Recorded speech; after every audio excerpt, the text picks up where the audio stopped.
Here we go.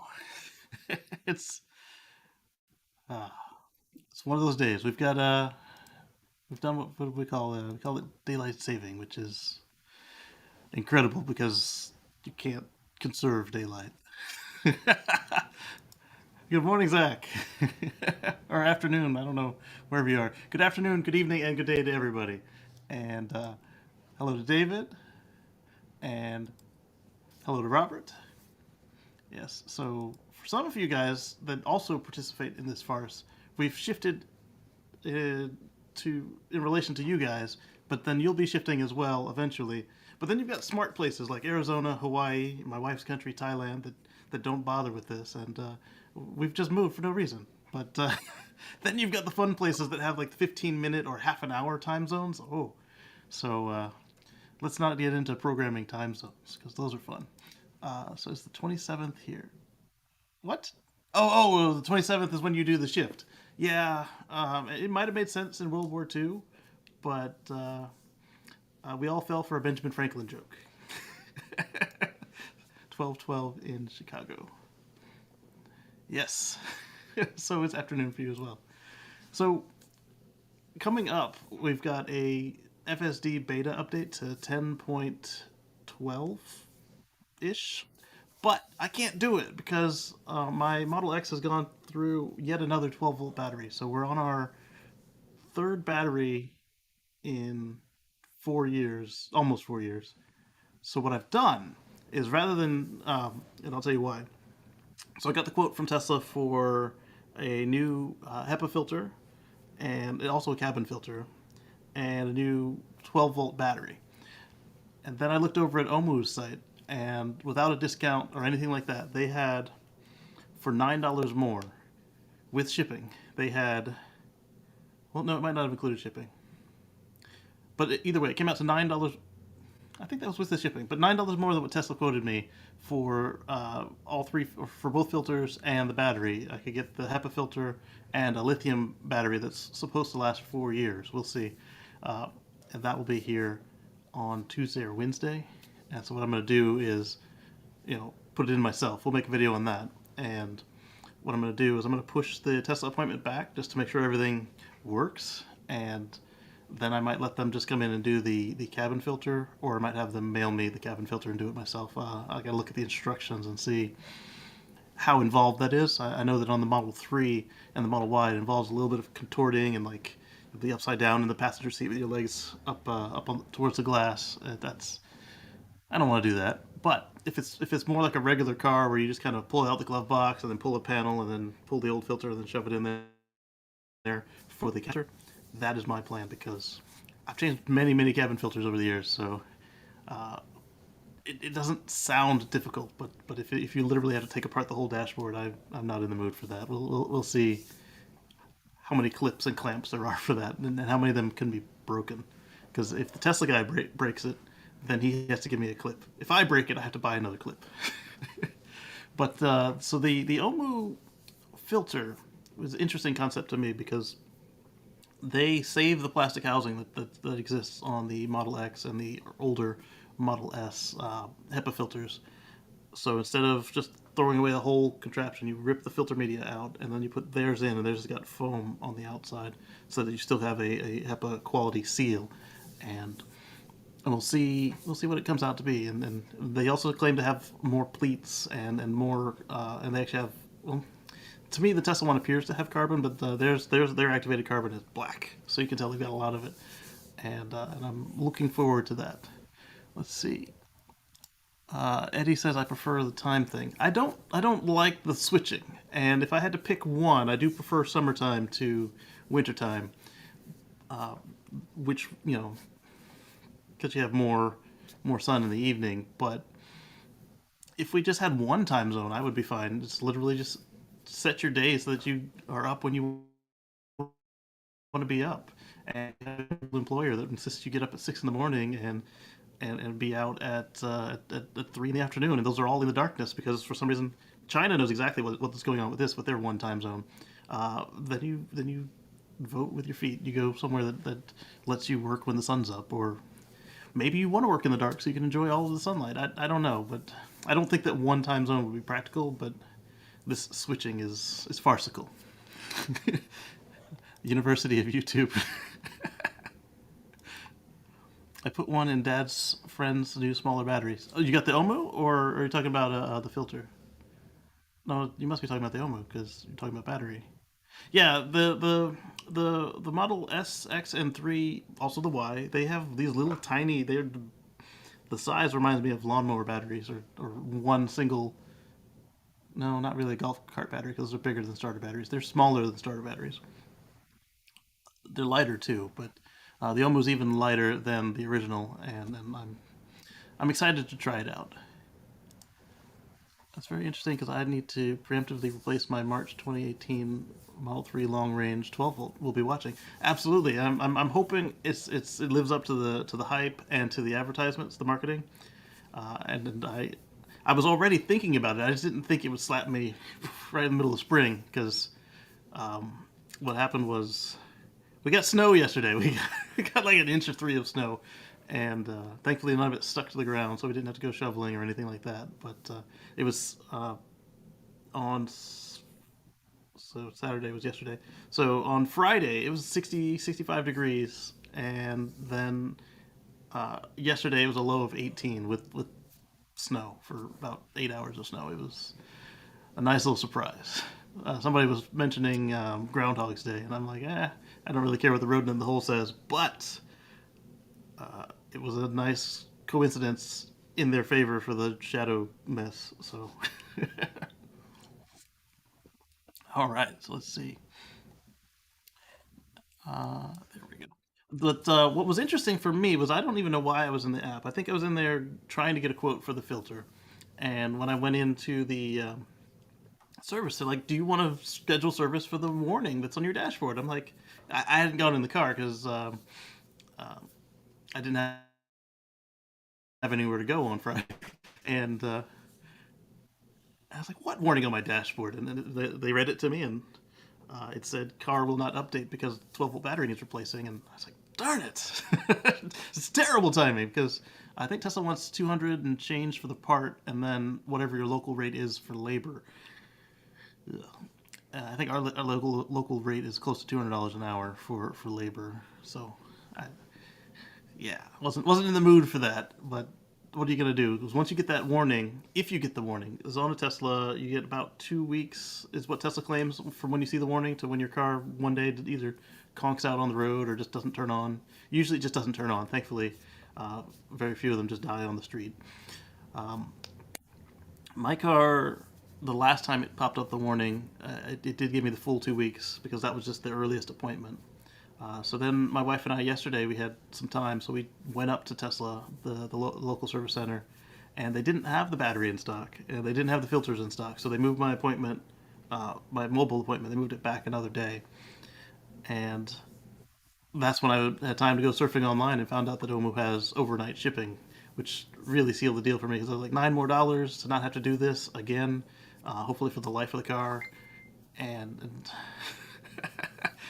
and I was like, let's just do it, and especially if it's coming a day earlier than Tesla would be able to do it, and like I said, $9, like, come on, let's try it out. It's worth a shot. And if it doesn't work, or doesn't work the way I expect, they've got warranties, they've got guarantees, and then I can always go back to the OEM parts if I wanted to. Yes, that Tesla quote was including lead acid, uh, the HEPA filter, the cabin filter, and then 2 sets of labor, which I thought that was wrong because to get to the battery or to get to the filter, you've already pulled out the whole frunk, and they're both right next to each other. So I think that one of them should have had a half labor rate because you're not, the hard part was getting the frunk in and out. And the cabin filter, okay, like I said, I haven't looked at the instructions yet. But so that was 2 hours labor, and I think they could have done it in probably half an hour or 1 hour. And if it's something you do every day, zip zip zip. I've seen them take my frunk out for various reasons, and I don't anticipate it actually taking them more than half an hour. I do expect it to take me a whole hour to do all three. But I mean, how often am I in there? You saw me with the steering wheel. That took 45 minutes, and I don't do this every day. So, so novice versus pro, and they only have four models. So it's not like a Chevy Tech might have to go look up in the book. Oh, all right, how do I do a 2017 again? No, they're all the same. Are ICE EVs harder on 12 volts than ICE? Um, I read that backwards, but yeah, I knew what you meant. Yes and no. So the ICE will hit it harder when it goes to crank the engine, but once it's done that, all it has to do is just recharge and keep the and smooth out the peaks coming from the alternator. Because other than that, it's running it off the alternator. Same way the EV runs off the DC to DC converter, but the EV it'll hit it deeper and longer because you've got all the computers, all the sensors, all the everything is running off of 12 volt except the heater and air conditioning. And once the car turns on, so the 12 volt really its only main job is to click over the high voltage contactors and wait for the DC to DC converter to power up, which takes the high voltage down to 12 volts or 16 or whatever your car uses. Because the new Teslas use 16 volts, not 12. But like the way that Tesla and several other EV manufacturers do, they let the DC to DC shut off for long periods of time. So the Tesla actually stresses the battery pretty hard throughout its lifespan. I think that might be why it's so rare to see them get past 2 years for most people.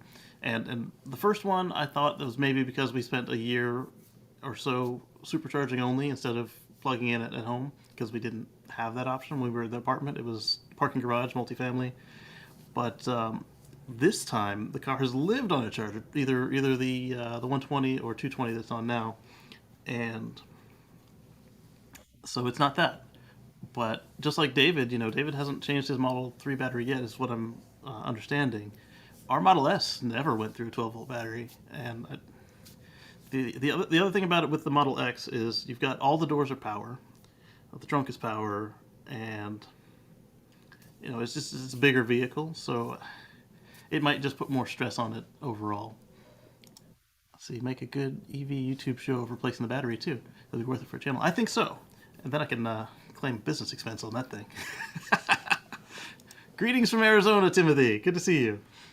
All right, so let's get into some of the news today, and um, there's something I'm missing aside from complaining about the time change and talking about the battery and the software update.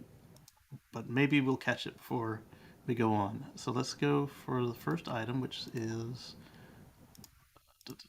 not that one. Come on, where'd you go? There we go. The share tabs got all mixed up.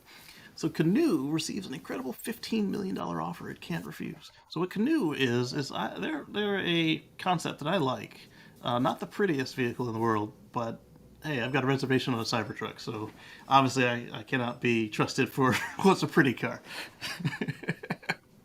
So they've got a van and a pickup truck that look like this, and their van comes in two formats. It's got a modular work van slash uh, delivery van slash what do they call those? The food trucks, and then the other one of the van is a passenger van.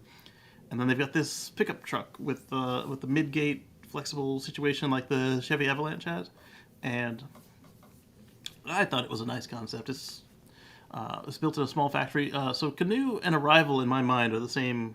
They're not the same company, but I think of them the same because their products look the same, and just one's more U.S. centric and the other is more European centric. But I don't think they're actually the same company. But the similarities and the paths they fly parallel to each other are just incredible to me. So let's see who they got their money from. Governor Kim Stitt will award Canoe a state record-setting $15 million in assistance for their investment in their state. And Canoe plans to spend over $560 million in Oklahoma. And if this bill goes through, they won't even be able to sell them there unless they go with a dealer network. Oklahoma's going to come up again later in the news for some stuff that they've done. Not blocking direct sales, but other interesting news for what they've chosen to do. So here's what it looks like on the inside of the Canoe, which I thought was also really cool. You can kind of see that's not a screen. That's another window. You can look like down past your feet Make sure you're not running anything over. There it is right there. I think they have like the Bollinger where you can actually fold this panel down as well if you did need something longer than the whole vehicle, but it's already pretty pretty long. This is not the van. It's the pickup with a topper with a camper on top of that. I haven't seen this photo before. Interesting. Yes, they were clever. I like what I've seen of them so far. Here is one configuration of the passenger van, and it just seems like this is what Volkswagen promised us with the ID Buzz. We'll talk about the ID Buzz later today too. Uh, oh, that's neat. I never noticed that they had storage compartments below there either. And so yeah, you can have like a meeting or a conference, and then if they ever went autonomous, they're already set up for that whole living room on wheels concept. They are definitely big on that cab overlook. They pushed you all the way forward. All right, and let's see. So that's Canoe. This one Canoe too. Okay, so Canoe and Arrival have both done this, to my understanding, where they take their skateboard and they've bolted a driver and controls to various positions inside the or on the skateboard and driven the vehicle around without a body. Here it is in testing. I would definitely like to take this one out for a spin. I don't know that I would actually buy one because I can only get so many cars at a time. But let's see. He thinks it's better looking than the Cybertruck. It's definitely smoother than the Cybertruck because it's got corners instead of edges. All right, so let's move on to something else. This is a fun one.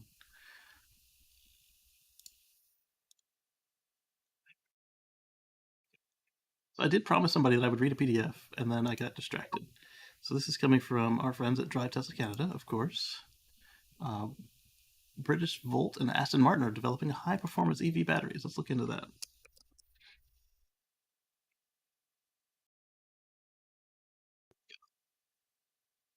See, this is actually pretty smart on their part because since they don't already have a battery partner, if they grab one that's not done yet, then they can secure all the output, and now they have batteries for their cars.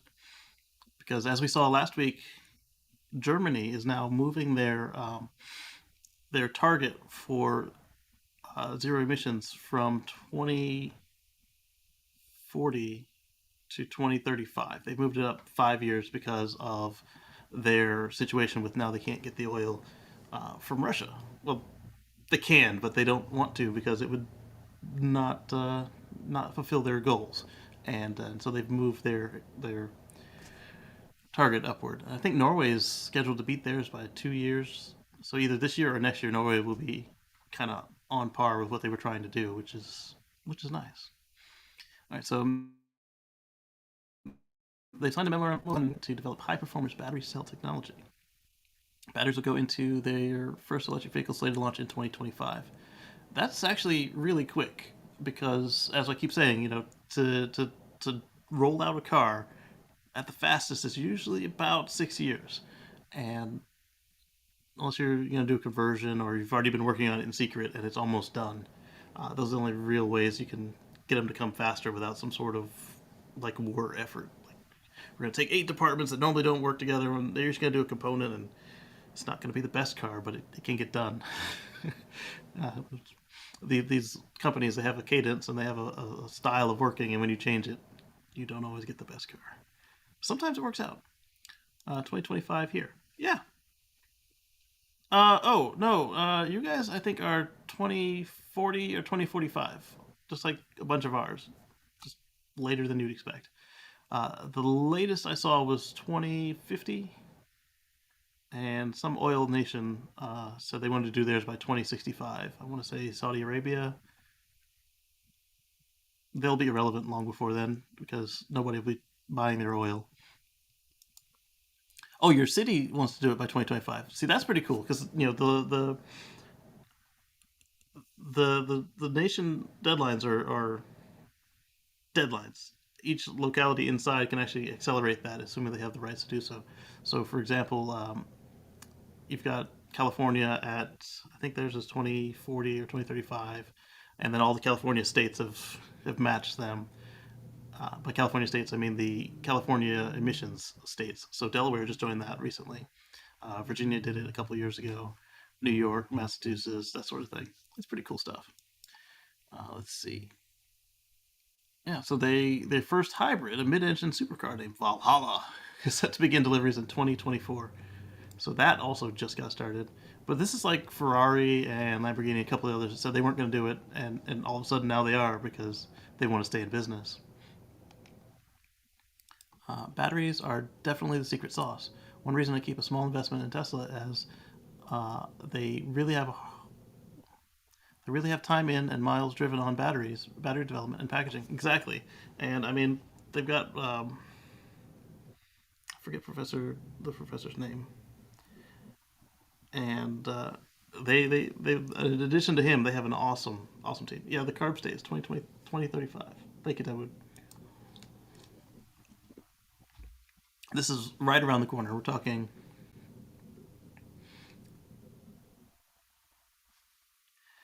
is just over 10 years, but I don't think it's going to take the full time because when you look at the way Norway did it, like once you hit a certain point, people are not going to want to be the bag holders holding a new or used fossil car. They're like, nah, this isn't for me. I'm going to lose all my money when it comes time to change cars out. And we may see the shared cars situation come up faster than that. I talked about on What Drives Us this week. I don't think that will completely give it up because the way that our country is spaced out.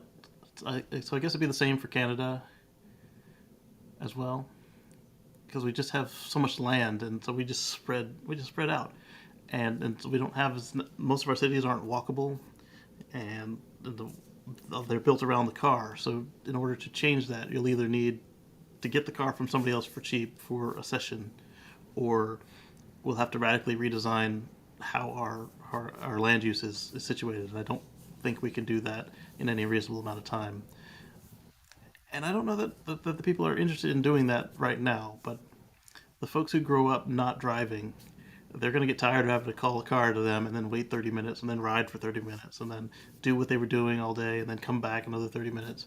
Uh, and I say 30 minutes, it's probably an hour and a half, depending on when you look at where the affordable housing actually is today. Like if you live in this area in DC or if you live in California, you're looking at easily you have to do a 2 hour commute to be able to afford a place as either a young professional or a young family. And we've done a number on on the way we've structured everything. The ice cream man took 150 pounds of fuel to make $38. Ouch. Yeah, that's the other thing you're looking at. There's if we don't get off of these fossils, we're at the mercy of these cartels to decide how much our day-to-day life is going to cost because we do have to transport places. Even if we are in a walkable city, the goods have to come in, the food has to come in, the waste has to get out, and the prices of those items will rise. Those services will rise as the inputs go up. But this is why we need to electrify all of the things. We've got electric fire trucks, electric dump trucks. We've seen now all the electric cars. We've got electric Class 8 trucks. More coming. We've got all manner of sedans, SUVs, and pickup trucks here and on the way. The excuses are getting thin. The hardest thing you could say right now is that they're expensive, and that's only partially true. Like right now, you can get an affordable EV that costs sometimes less than a fossil car. Or the reality is most of them right now are a small stretch because of the way that the car situation has gone right now. But then you also got used cars are an option, and the trucks right now, all of the trucks are premium because you got the Rivian and a bunch of custom stuff and the Hummer, and that's about where we are right now on the pickup trucks. But this is the year of the pickup truck. We've got what three of them coming out this year, and then some of them will probably push to next year. Cybertruck's already pushed to next year. That one's going to be somewhat affordable. I don't think that any new reservation holders will get that 39 anytime soon, unless the market settles itself down. Because we just saw they haven't brought this one up yet, but they've raised the Model Y and Model 3 long range by $1,000 because the price of nickel has gone up. I don't know if that was demand or shipping. Nickel's heavy, so nickel could be affected by how much it costs to ship it, or just speculation because that is a commodity. So let's see. Oh yeah, Robert had on his live stream the other day. He had a Amazon van. I think it was the Fiat or some Stellantis company version of it. And oh yeah, we have plenty of electric buses. Perhaps electric buses will help change the U.S. mind on public transit. Less noisy and dirty. Absolutely. Uh, as Georgia pointed out on that show, we do have the class issue where people think they're too good to ride a bus, or they're afraid of the wrong people getting on the bus and coming into their neighborhoods. Uh, Either that meaning poor people or people that they look at them and they get scared. Um, as I pointed out on that show, there's a reason why Atlanta's public transit, especially the metro, isn't correctly designed and isn't finished from what they showed, and they probably never will finish it. Um, but then you've got good examples like New York, and I think, well, DC is also a good one too. This is much smaller. You've got all these different metros, and I like what Patrick tells us about Portland, where you can get on the train.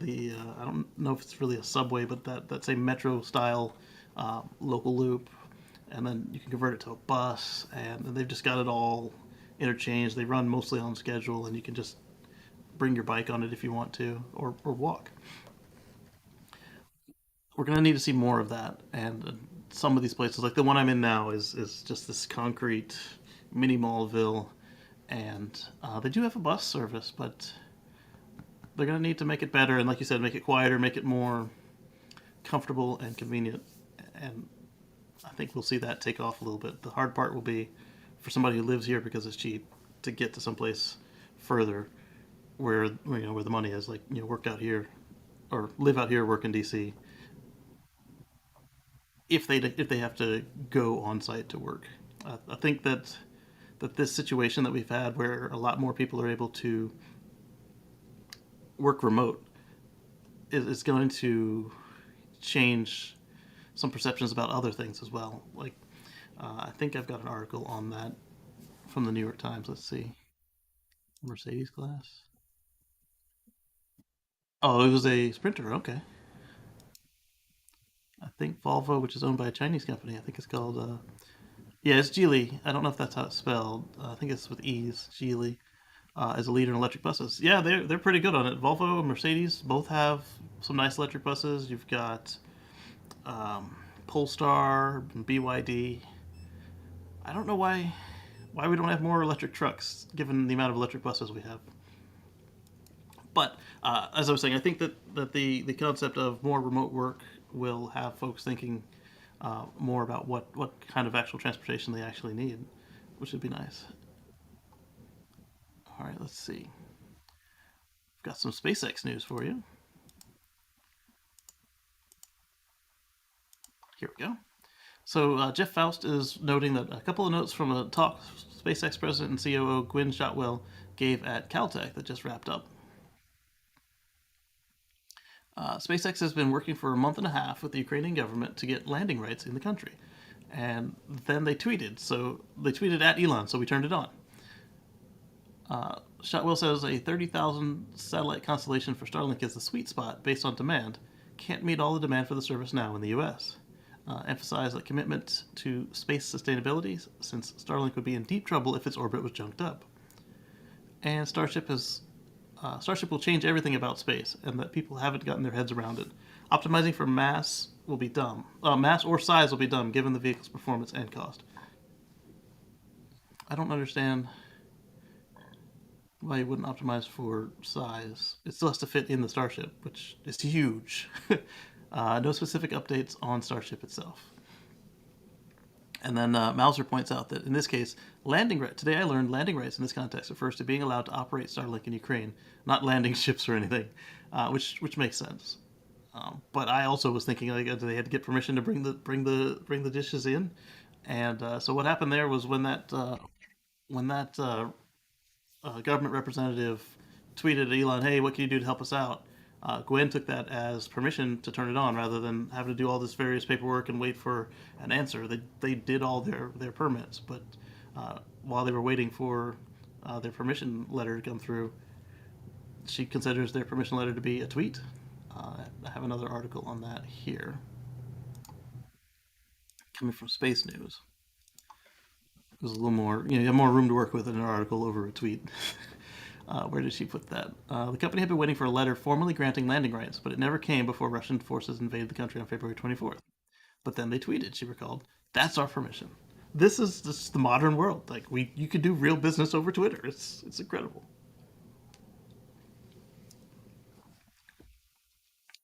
So while it looked to us like the dude asked for dishes and everything, and then in 48 hours they were there, this has actually been something they've been working on for over a month and a half. So some folks say that Elon was going for internet points and wanted to be some sort of rich hero or whatever, but they've been working on it for a month and a half, and and they got it done. So I have more respect than even before with that. Where else did they say? Most of the other stuff that is in this article was summed up in that tweet. Um, there's more words regarding the optimization. Organizations will still optimize for mass, which will be done in that time frame. They'll optimize for size, which will be done because Starship is gigantic. So I guess as long as you make your stuff smaller than a bus, you should be fine, right? Actually, I think a bus would still fit nicely in Starship.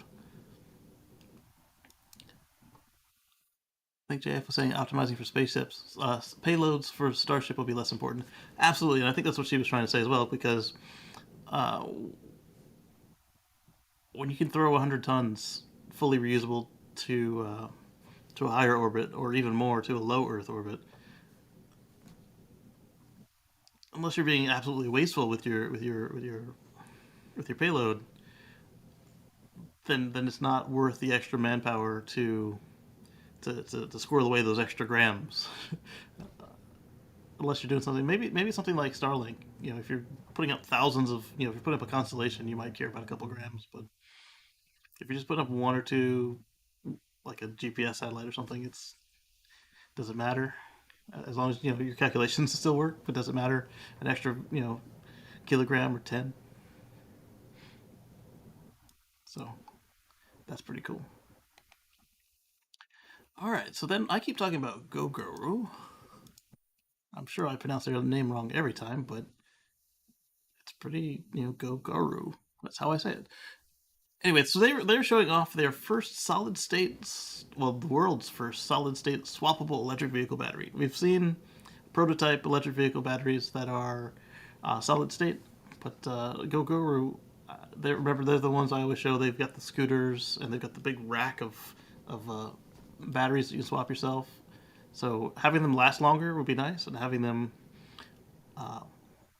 last longer in this case as longevity, like you're not having to recycle them and get new ones as much, as well as being lighter, and then having more useful charge will be nice as well. And then another thing you get is kind of like the iron phosphates, you get less uh, sensitivity to temperature depending on which solid state you've gone with. Imagine if Webb was not needing 50 opening steps on the boost or on the cost. Exactly. And I think Webb would have fit in there nicely, which would have been cool. But it wasn't ready yet, unfortunately. Not the Webb had been ready for darn near 10 years, but Starship wasn't ready yet, so they weren't in the running. All right, so they have they become the de facto standard for swappable batteries. And let's see if they give us any details on this thing. They've got over $1 million units of the lunchbox batteries, and as we talked about last week, they can actually run them with the They can run the swap stations with no power for a limited amount of time. So the current capacity of 1.7 kilowatt hours will be boosted to 2.5 kilowatt hours. So 40% increase in energy density uh, and a comparable increase in range by going solid state. That's pretty cool. I like that they have this do not drop, handle with care, because uh, I'm sure that's not specific to the solid state battery, but you don't want to drop a lithium battery. That'll release some energy. And let's see, lithium ceramic, 2.5 kilowatt hours. This is going to be fun.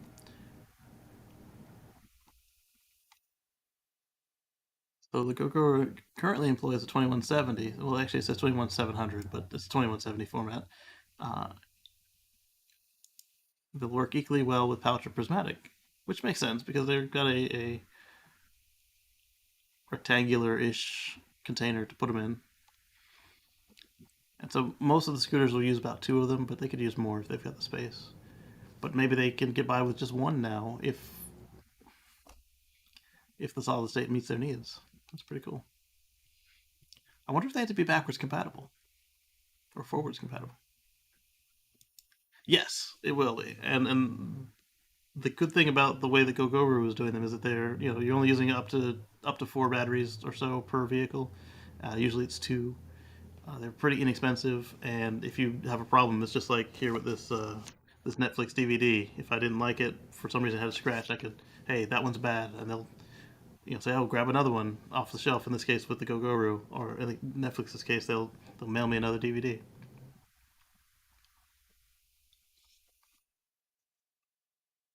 But as you mentioned there, if you don't own it, some people might not be as careful with them, so they'll have to.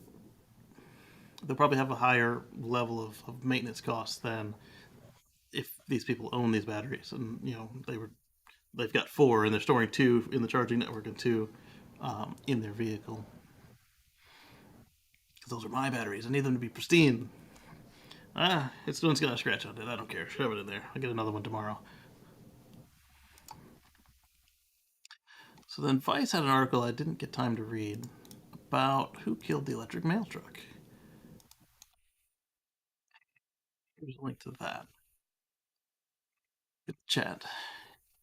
So a year ago, the USPS announced it will be buying between 50 and 165,000 new delivery trucks. And that was coming from Oshkosh Defense. They make trucks for us already. Make a lot of trucks for us. And the USPS also said that the trucks would be a mix of battery electric and ICE. But they're pretty much nowhere to be seen. And so Vice went into what the holdup is and what's going on. And the general consensus is that this situation will resolve itself probably in a year after the next election cycle. There's still a lot of old thought going on in the upper management of the post office, to the point where the guy in charge of it has been accused, and it doesn't look like has been accused of trying to kill the USPS, and it doesn't look like he really does care what's going on there. But that's neither here nor there. Robert says hi, Dan. What's up, Robert? So then we had a fun one, really fun one. So a $325,000 GMC Hummer is EV is just the start for wild Hummer flips. The guy bought the car, left it at the dealership, and is trying to sell it for, was that double or triple the price? I want to say triple. Wait a minute. He's been offered 200,000. Say again. He's been offered 200,000, or he bought it for two I don't know. hundred I was just thousand. about to read that. One shopper told us he's offered $200,000 to several sellers and nobody will bite. Wow, very Okay, proud of he's it there, aren't offered it. they? 200 grand. That's still way overpriced. That's what 80 plus $1,000 markup. I'm not that I'm not that desperate for any electric. The fact that I know I can buy a 2013 to 15 Tesla sufficiently, maybe I know a few companies that personally insure it past the warranty mark and ride it knowing I have to update the MCU and all this other stuff, there's no way I'm paying. They may have already updated the ECU. Yeah, right. So Yeah. even So, even the I'm new sorry, the Leafs are MCU. The great. ECUs have definitely been updated by Tesla itself. Let's see. So that's 1,000 horsepower. So it's gonna be slow for its size compared to the equivalent other EVs like the Rivian and the Model S and the Model X, because What Rivian? Sorry. they're also around Okay. 1,000 horsepower. The one I just drove. So there we go. So the original price is 112,595 plus dealer markup plus extra accessories plus the undercoating or whatever garbage they add to it. Uh, it may be an EV, but it's still a Hummer. 300K. Nope. Exactly. Exactly. The at-home level 2 charging rate just killed it. Yeah, so to charge a Hummer EV from 0 to 90, I think it was what, 12 or 16 hours on level 2. I think that was at 80 Jesus, amps too. Yeah. that's an overnight trip. Well, it lives up to its namesake. It's still a Hummer. It's not efficient. It's big. It's heavy. We're talking about 10,000 pounds. Uh, Often the early offers come from competing automakers for testing and breakdown. That's true to the point we saw a couple years ago where what was it, Mercedes or somebody else? Yeah, it was Mercedes. It was Daimler. Daimler rented somebody's car on a Turo-like Oh service yes, and broke down these people's car and then tried to put it back together. Didn't do a good job of putting it back together, and it looked like they got away with it, but they would never get away with that in the States. More! it was there. More! Oh yeah, they did. No, they sued him, and I think they should have won it, didn't Yeah, they? they know they sued him, but I don't know if they, because they didn't say you can't take the car apart in the rental agreement. You shouldn't have to And be they able could to have say just that in the rental agreement. Like, if you don't own it, it's they not your should right to take it apart. they just should have bought it all together. Like you I could think I buy think one. I think ultimately they might have done something like that. Um, we'll have to look into that and see. Dan, look that up, please, and see what if anybody Yeah. revisited what happened on that. Um, yeah, so if you're somebody who wants one of these badly and never ordered it yourself, you can always buy a new Hummer scalper. Yes, this is the general situation right now with the scalpers. Uh, Everything in society is just going for just scalper prices. You want to, and Robert knows about this. If you want a new GPU for your computer, which is the graphics unit, it should cost anywhere from $500 to $1,500 depending on which class unit you want. The $500 unit is going for $1,200, and the $1,500 unit is going for almost $4,000. So the prices have come down in recent weeks, but this this scarcity is not fun. So let's look at this. Is this a video, pictures? What are we looking at here? Uh,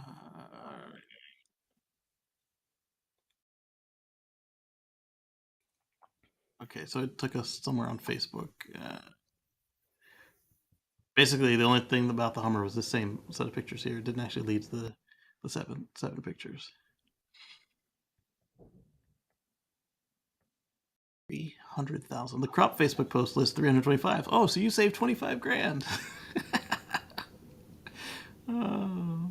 Another forum goer lists a metaphorical price of $350,000 whenever they take delivery. One dealer was attempting to help facilitate the sale on the Hummer Chat forum claims he heard of Hummer EVs being sold in Los Angeles for $450,000. Mm. Can you imagine the commission you would get on something like that as a salesperson? Because if you do consignment sales, they count the same as your actual sales inside the dealership as if it was a regular car, new or used. I think you're right. A lot of this has to be, as David was saying, I think a lot of this has to be from the folks who can't get hold of one, need to tear it down because their car is going up against this, and so you've got the Ford, you've got the Tesla, you've got the Rivian, and the other non-GM brands who need to know what this vehicle can really do before they drop theirs out of the market and find themselves coming up short. Uh, these prices, though, wow. I have an edition one reserved. Oh, the other part of it is David is the collectibles. So if you want to say I have serial number 10 or one, serial number one is really the one you want. Um, People will pay for that too. I mean, I think it's a fun looking truck. I don't think it's really nice looking. It's not my style, but I can see the attractiveness in it, and I like all the little astronaut stuff on the side. Like you've got the Neil Armstrong boots, and you've got all the stuff from the lunar module, and it's an interesting decorative concept that they've got going on. Let's see. I really, really hope Tesla do not pull a Rivian with the Cybertruck pricing for pre-orders. I agree, and except for the Roadster, they haven't done such a thing yet. They did try for a second with the Plaid Plus owners, or sorry, not owners, the Plaid Plus buyers, but they didn't actually go through with that. So hopefully, if you were in line, they'll do the right thing by you. And then if you weren't in line, or you got in line when they didn't have a price anymore, then all bets are off. And I'm really hoping they cancel one of the trucks somewhere in the line, so that way if you have a 3, you get a 4. Maybe just don't make a rear wheel drive. Just all dual motors. I don't know. I think they Because, should do. I when it first appeared. Sorry, when it first appeared, I agree. I think the people who reserved it when it first came out before they just blanked it out, the people who reserved it for the lower end get to keep those. That's a test. We can make it at this size. We'll do it later once they send those out. Because yeah. for once, the smallest model will be a rare model because they had to make it. They honor it and then they send it out, and then everybody Well, else what they've done in the gets it. past is they don't actually make it. They just give you a free upgrade. So Or that too. so If you I think it'd be cool right, for free yeah, upgrades as long as you don't have a specific need to not have all wheel drive. Like if you needed rear wheel drive for something, but I don't see that. There's got to be a case where it makes sense, but I don't see most of the customers who reserve the base model having a problem getting a free dual motor. true, Let's see, Dawood true. asked, has Chevy actually delivered more than the one? I don't think it was much more than the one, but they've only got one on the record for their quarterly results. But they had to have at least 5 to have all these listings out. I believe it has to be some other company that wants to tear it apart. It's Probably so. especially since they didn't have the president inside and enjoying it a little bit, and they kind of over engineered it with the being able to pop a wheelie. So, oh, Can it pop a wheelie? I didn't realize that. you didn't see? Oh, yeah, No, I they didn't made see the that. torque to it. They made the torque All right, find me a to video on that as well. All right, so they did the Dave, torque too hard for it. yeah, David says, dang crypto miners responsible for the GPU mess. Now oil and gas shortages may fire up even the post introduction EV prices as well. Absolutely, absolutely. And then the card makers tried to counter it a little bit by doing the limited hash rates, and that didn't actually work. And even if it did work, you had the third party partners, because the way the graphics cards are, Nvidia and AMD don't actually make graphics cards that often. There are a few that they've got theirs, but they have partners that actually build with their chips. They build the boards, and so some of those partners were selling their boards by the truckload to these crypto miners rather than having to kind of onesie twosie it out online or to retailers where they can do it by the pallet, because not a lot of the retailers are buying a whole truck, and it was a mess. Robert said an 1,150 pounds for a 2060 GPU to put in his 2011 AMD FX as a new Ryzen 3 eBay scammer. Yeah, that's the other part is once you get into this realm of having to do scalpers and kind of scramble rather than because none of these places have set up a proper like a queue where you're like, hey, here's the back order. We get a truck in. If you're number 3 in line, you'll be on the next truck, or you're number 25 in line, you'll be on the truck after that. Um, the, I don't know what happened to the concept of back order. I did order some microphones from a camera supplier, and they had a back order, and it's now 3 or 4 months since the product came out. Still in line. They every now and then they send me an email saying, "Hey, we didn't forget about you," but that's rare. All the other stuff is like Hey, we sold out. See you tomorrow. Try again.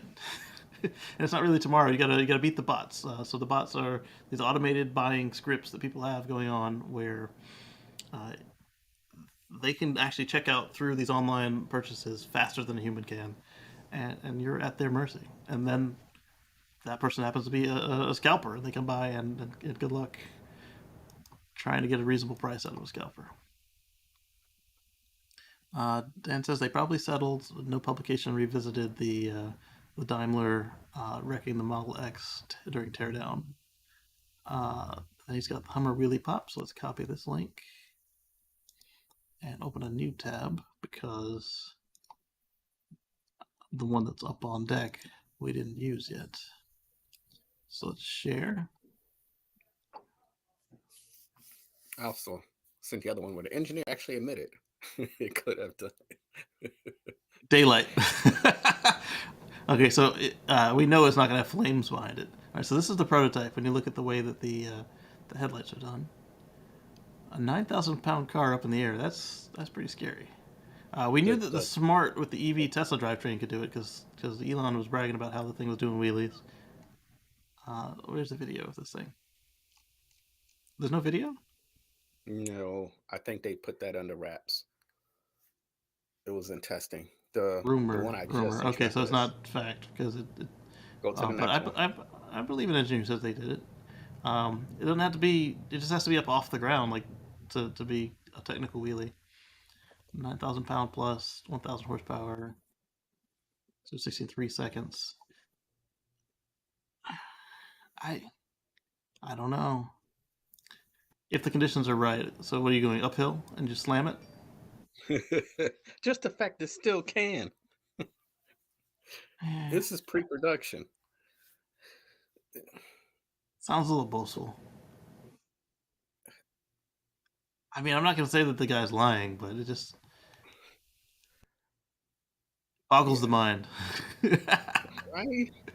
It just tells you how much, as Elastigo says, it's torquey. Like Right, the it's amount torquey. of power you can pull out of it to get it to pop wheelie. Like Polar imagine bear in size Fast wheelie. 11, and like Fast 11, it just went. Andrew says, "Good evening. We started early today. Yes, today was the day that my country decided to play with the clocks for no good reason. We'll do it again in about. Actually, I would say about 6 months, but we're going to do it again right after Halloween because commercialism, corporate greed." We need more work hours in the day. No, their excuse for why we need to hold it back is so the kids aren't trick or treating in the dark or whatever. But if we can hold it back for any reason, then we clearly didn't need it. So end this farce. End it now. Because if it was that important, just a few million pounds of candy sales aren't worth it. Now the safety of the kids, all that, blah blah blah. But when do we care about kid safety in this country? Any other time? We don't. We say we do, but we They don't. make ice cars to shut down on idle, for Christ's sakes. Yeah, but then they have a button to turn off the feature. Right? It's so weird. Speaking of fossils, here's a funny one. So Tesla calls this ironic Today Show segment explains tips for gas mileage while Anchor sits in an electric vehicle. So we can see here this is a Mustang Mach-E, clearly. And my theory with this is that she used an EV as one of her tips, and that the editors just completely cut it out of the segment.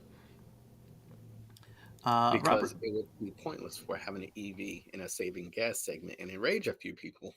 no. Well, some people that I think might be one of the reasons they cut it. If it wasn't EV hate from the editors, but it might seem like elitist or whatever. Oh yeah, or you could just don't burn gas at all.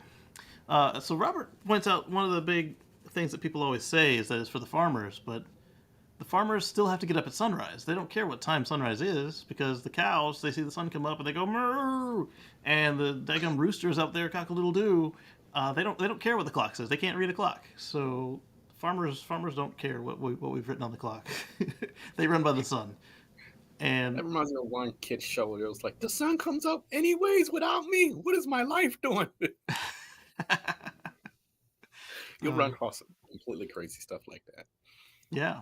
So let's take a look at this segment real quick, and we'll comment on it.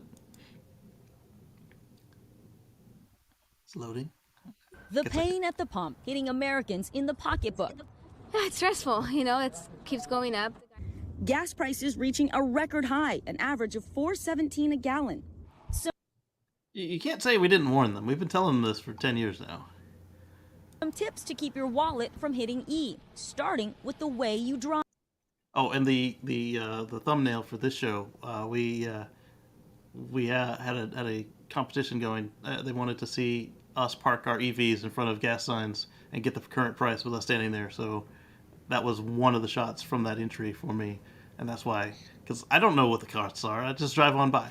In fact, I had to remember where that gas station was. So The only ones I know are the ones that have superchargers. What's that, Dan? funny question. Electrify Expo in Austin.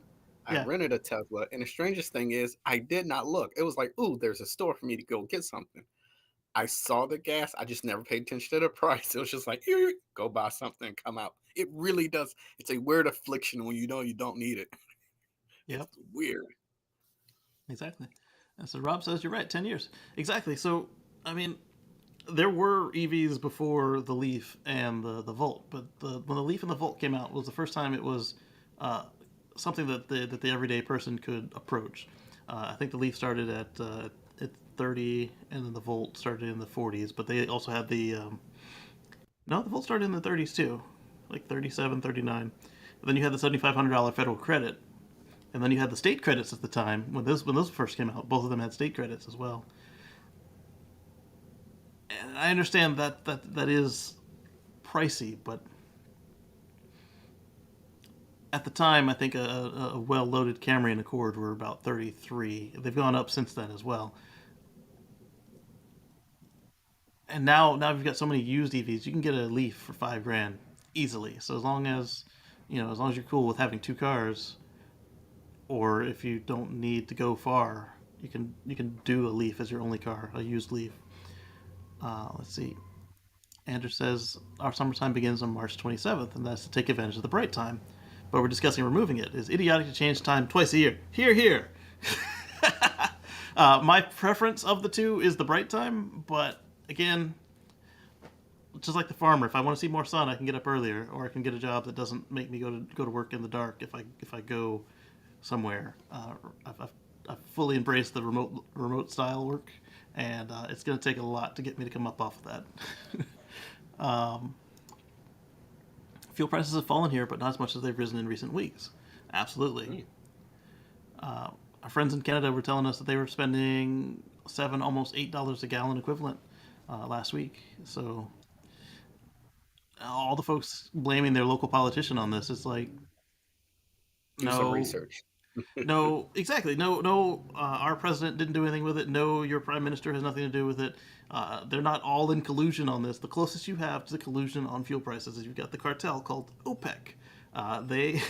They are colluding to decide how much they're going to release and not release, and so that is the closest thing you have to some cabal that is affecting gas prices. It's not your political leaders. Trade, money. There's Right. so many other aspects. David says, I've done dozens of EV club shows letting people know drive my Leaf and later Tesla when gas is cheap. Limited sympathy for me now. Exactly. The only ones I care about are the ones who just couldn't afford to change cars at all. Like, they didn't get a new car. They're still in the same old gas car they had 10 years ago. They're just struggling to make ends meet. We've seen this before, that it is more expensive to be poor. Like you can only afford the shoes with the cardboard insert, and so you have to buy boots 10 times, whereas the guy who could afford the good boots has bought them once and might have had them resold, or the original one is still just kicking. Same with somebody pointed out, I didn't realize this with the toilet paper. It was cracked. Not the Uncle Roger, but the Roger. What they call the Roger series. Hi, I'm Roger. He pointed out that not only do they have the worst toilet paper, there's less on the roll, and when you look at the amount you're paying per roll, it's going to cost you more because you can't afford to buy in bulk, and because you can't afford to buy in bulk, you can't buy it when it's on sale because hey, it's time to get some more now, and you can't buy extra, and you can't. It's just a perpetuating cycle, and it sucks. Not to mention the super super cheap one. Yeah, It's like and you need the more of not it because it's thin. yeah. Not only that, it's the one that got cut wrong. Like if you go to That too. our favorite blue store, it's like and I'm like, but it's not a clean cut. It's like so it's like, how do we want to get rid of this? Like a Just sell it jigsaw. off. Yeah, That's terrible. yeah. The state rebate helped knock off part of the balance on my Bolt. Yeah, same with me. Both Volts, my Civic hybrids, and the Model X. I took advantage of tax credits on all of those. I think my Prius might have even had it if they had a rebate on used at the time where I was. If they didn't, then I had to forgo it because it was a used Prius. But unless they are destitute, I don't really have much sympathy for them saying, "Oh, I bought a Kia Telluride and now I can't afford the gas." It's like, well, I the seen a electric one's right around comment the corner. today Huh? on a different forum. They was like, yeah, the battery's going to cost $20K to replace. And I'm like, have you researched how long a battery can stay in a vehicle for that long? Right. Much And less some. the when it came out, the Prius battery was $10K. What is it now? $150 with labor. I was like, some you can swap. I was like, at best, your engines and all your parts and the gas is going to be the What's up, dude? Hey, fellas, how you guys doing? You spent Absolutely. extra time on this story. You knew this was the story I wanted to jump in on. So Yes. let me see if I can get in for a few minutes. All right. So let's look at the next part of the segment here while you get situated. Robert says if you saw my live stream where they were filling the tank engine, the tanker ran out while they were filling the station. Toilet paper, 400 a roll, 6 rolls, 2 pounds 11. And 100% recycled toilet paper. That part is good because it doesn't need to be premium stuff. We're rubbing it on waste and shoving it down the toilet. I mean, does recycling toilet paper mean using both sides? Is that what we're talking about? Or? No. Toilet paper made from recycled material. LA says try to group your trips together, accelerate gradually, avoiding jackrabbit starts, anticipate your stops. Yeah, so most of this is remedial. You don't want to go launching it everywhere. I mean, like if I launch my car everywhere, which I do, it's electric and it's supposed to be that way. you get way more consumption than if you accelerate like you've got some common sense. But anticipating your stops is much tougher to do when you don't have regen braking. Yes. Think the gas car. You let off the accelerator, that thing just keeps on flying down the road. It does. People are impatient. So when I was first starting the Hypermile, I was driving a '98 Mazda Mpv, 4-wheel drive monster. I was so happy when I got that thing up to 20 miles per gallon. But like you said, anticipating your stops means you're driving slower. Means you're trying to keep your spacing. It's just so much harder when the car just wants to freewheel down the road. It was no fun driving that thing. I've learned to adopt the trucker status where you have to look so far and try to anticipate where your gaps are to be able to do it. Because I've been down some streets. If you get a good speed, there's too much traffic, and you can cruise, say, at 45 and hit all the lights when they're green. You're like, oh, this is sweet. But yeah. When approaching a red light, let your foot off the gas as early as possible. Yeah, that on one. The interstate. The fact that people don't understand that is just like, how do you? Where are you going? It's red. There's traffic in front of you. Why are you throwing more fuel into it? Huh? Because I have brakes. Yeah. They have brake at the last second. I'm like, you have brake pads like I do. Like, just slow off. Let the car slow down as much as it can. I don't know why people. Let's play. My 2016 Model X, same 5 years old, same original brake pads. Yeah. Original brake pads. I'm thinking my passenger window is giving me trouble now, The but front passenger? same brake pads. The front passenger? Yeah. Did you do the lube process? They've showed me like 3 times. I can't ever remember how to do it. Like you got to take the trim off, and you got to like put Windex in there, and then put...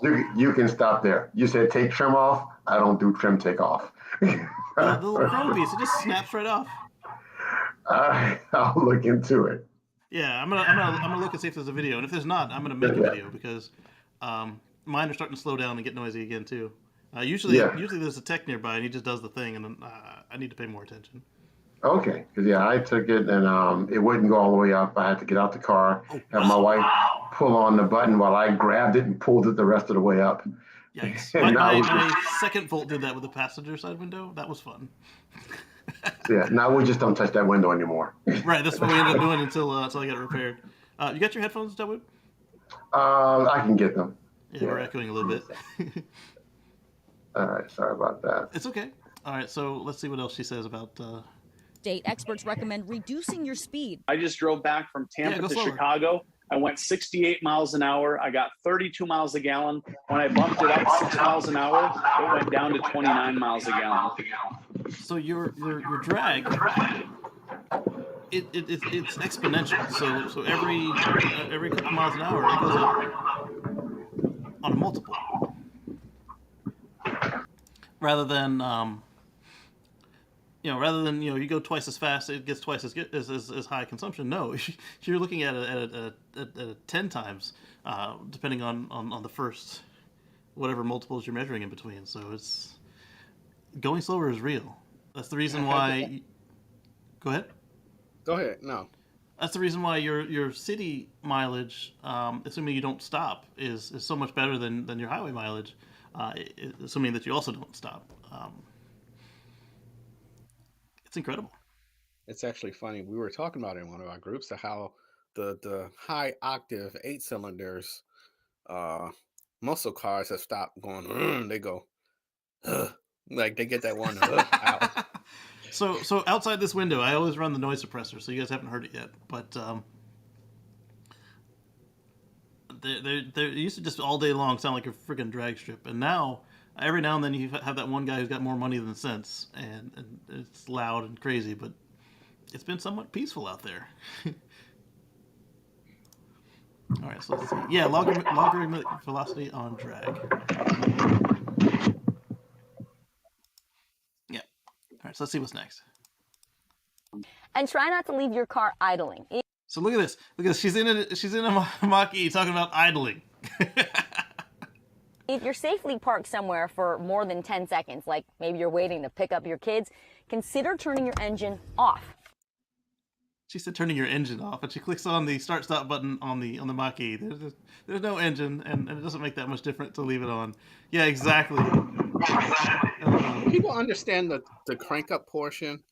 For 10 seconds, I understand 30, I understand a minute.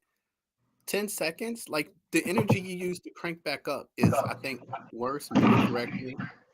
Like, so 10 seconds. So Jason at Engineering Explained did the math. He has the whole whiteboard situation, and he went in to show that the math works out to, if you're going to be idling for more than 8 seconds, you will spend less energy restarting the car later than if you let it run for longer than 8 seconds.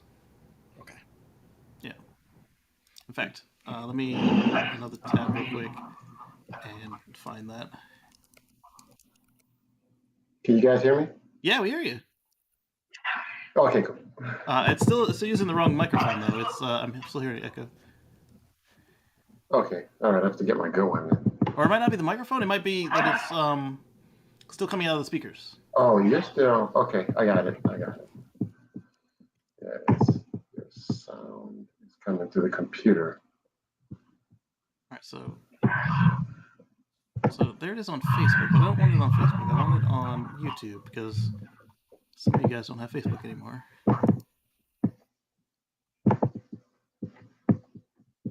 All right, let me type it on YouTube. There we go. Check. That's much better. Okay, so he calls it, Americans have no idea how much fuel idling uses. Let me put that in the chat right here. Oh, it's a Bing video. Stand by. Let me get the actual YouTube video. That was not what I wanted.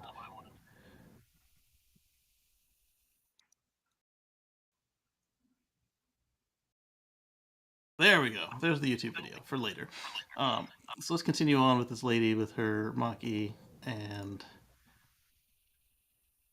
I don't understand why like the Volkswagen also has a start stop, but they don't make you use it. Why are we still doing this start stop thing? I have no idea. I like how Tesla put it. You get in the car and the car knows you want to go. You just have to tell it whether you want to go forwards or backwards. That's really all cars do, forwards or backwards. And Well, they I get to kept tell it. they kept the interlock, so you still have to push the brake and you still have to pick a direction. But once you've done that, you're good to go. Like, what is this extra part, this extra step? Like I said, like Volkswagen thankfully got it right as well. They give you a choice. So if you have that habit and you just eventually you'll work your way out of it. But to require me to push my foot on the brake, push a button, then pick a gear, like what is that extra step all about? Just a leftover from making gas cars. It's just a leftover thing. We've got all these start-stop buttons. What the heck do we do with them? Stick them in the EVs. I get it for a hybrid, because if if your hybrid accidentally starts in your garage, it's just as bad as a gas car starting in the garage. But why the extra rigmarole with the EV? Idling can cost you up to half a gallon of gas per hour. And don't forget to clean out your car, carrying around. So here she's unloading her Mach-E, very clearly a Mach-E. Next to a gas car back. Right. Next to, I'm assuming her partner's fossil car. Extra cargo adds weight to your ride and really cuts down on your fuel efficiency. Regular maintenance can also help your dollar go the extra mile. Maintenance is very important, because if you even on EV, like, your tire pressure makes a huge difference. And so what I'm looking at with my car with the lower temperatures, I keep it at sidewall at 51, because it helps my tires last longer and they wear very evenly. But you don't want to go below what the manufacturer recommends. So Tesla on my car says 46, and you'll find that number in the door jamb, because each tire and each wheel combo in each car is actually different. Like you'll find some Model 3s are 46 and some are 49.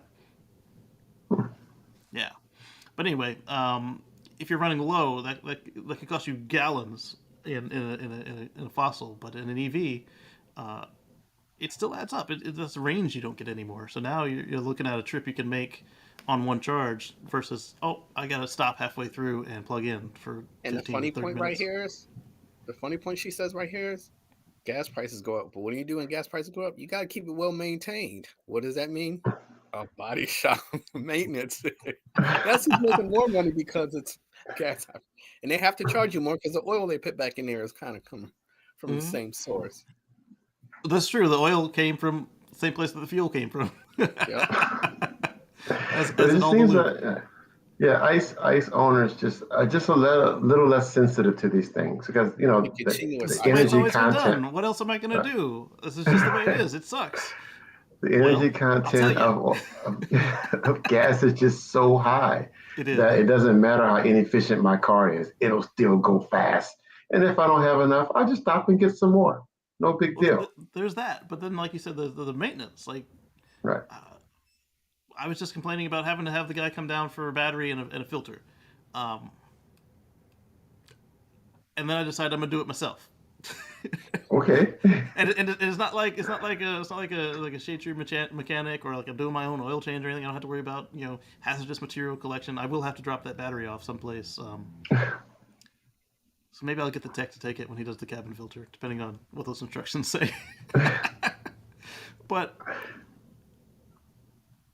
like literally, that's my only hazardous material in the EV is I've got the lead battery. Which they're slowly phasing out now. And that idling is something you talked about previously when they had the big snow traffic jam on the East Coast. That these gas, they can't idle for too long. They'll just burn up all the gas, whereas the EVs can just sit. Poison themselves. The car, the Virginia traffic jam. Yeah. The car literally isn't built for that kind of idling. So like literally you could burn it out if it doesn't get enough airflow. So yeah. Whereas we talked about the handful of people caught in their Teslas and the other EV that we talked about, they just they just kick back, the heat is on, they're just chilling. Watch Netflix. Right. If they The had Tesla premium owners watch connectivity. Netflix. The other guy had to use his tablet. Put engine and oil cleaner in a friend's. You couldn't afford new one, and now it's better than ever. Yeah, that's another part of it. Is like your car is only cleanest on the day that it's built, and the next cleanest is the day that you do an engine overhaul. Whereas an EV, it gets cleaner every time your power source gets cleaned. So if your power plant is at this level of let's call it a level 2 output, and they have to get to a level 5 by the end of the time you're with the car, all of a sudden your car's got 2 levels cleaner. I don't know what we're measuring here with the power plant, but the other thing is if you go solar on your house, all of a sudden your car's gone to 0 emissions. That's what's happening with us now. So I've got a level 2 charger about a mile from my house that's free. So Yeah. I just charge there every day. And we're swapping out the Get your cars. steps Our steps in. But that's coming from, the local grid. So whatever, California's at like 35% renewable. But now that the time has changed and we're going to be getting more sunlight, I can start charging a little bit more at home. So then, the efficiency of my car, the carbon output goes down. Yeah, keep doing it. Because it lines up with your wake schedule. Yeah. I got you. And make sure you keep your tires properly inflated. Low tire pressure can certainly reduce fuel efficiency. Plus, it'll just make your tires wear out quicker. That part. If your car's tires are freaking expensive. Back a little bit. Is that not a front charging port? Yes, it is. I was like, those are headlights. What is that? That's a What is the front charge? That's the charge port. Like I said, I seriously think that at least 1 or 2 of her tips was drive an EV, and like somebody cut it out for various reasons. To burn around 25% more fuel than normal. Why is it so important to maintain your... So 25% more on a Nissan Leaf with a 100-mile range, you've just gone down to 75 because your tires are low. Mm-hmm. And I'm saying, this is an older Leaf that's had some degradation, because the Leaf I think is like what 150 new for the newer ones. Like I don't know that anybody still has that old battery left, because there was a warranty, and they replaced the ones that were weak. And it's round easy Cars are numbers. basically computers on wheels. Computers control how much fuel you're burning. If things go wrong with those sensors that feed into the computer kind of goes into a protective mode where it's burning more gasoline to make sure that nothing bad happens. Shift your savings into gear by using free apps like Gas Buddy and Waze to help you find the... So I've got Waze, and I told it I have an electric car, and they still show me ads for gas. So this is just a cheap plug, because the guy that they said Hypermile was talking about it is from Gas Buddy. It's in the background. So the next scene, she's saying Gas Buddy. Get some Gas Buddy, yeah. Right. Now I like the Leaf. The Leaf, we're looking at it for my daughter maybe for her first car, but the 2018 SV did about 150 miles, and everything in it. I mean, it has everything. It's fully loaded. Yeah. So yeah, I mean, it looks like it'll ugly either.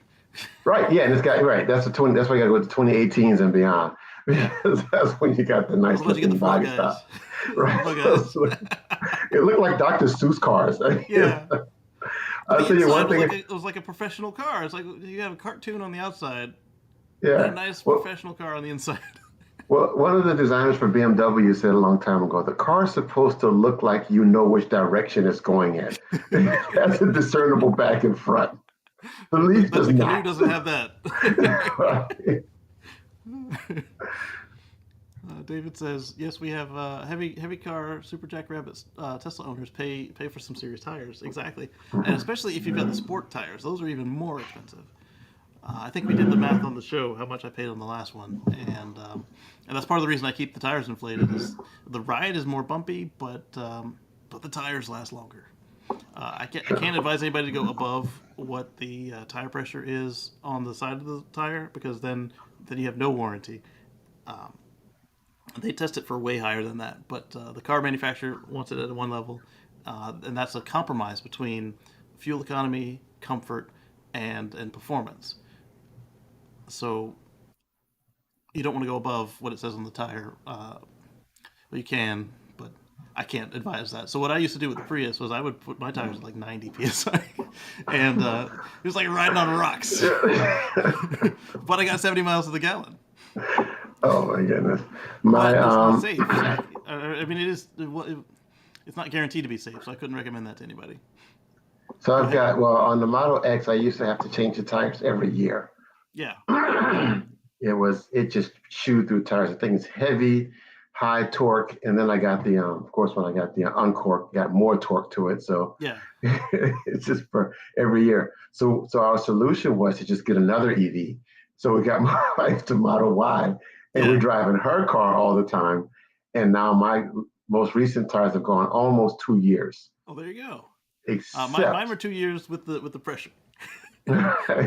Except what? The last time I went to the remote charger, I'm backing in and I misjudged the curb, and I rode up on it. The car dropped down, took a chunk out of the sidewall, big chunk out of my wheel. I'm like, have I just spent all my savings now on having to buy new tires? But I look at the numbers. We're steering at about, sound effects. I did. That's like, what is that? But now I looked at my my last repair, because I did it at Tesla, so I was able to look at my history of I like that work now.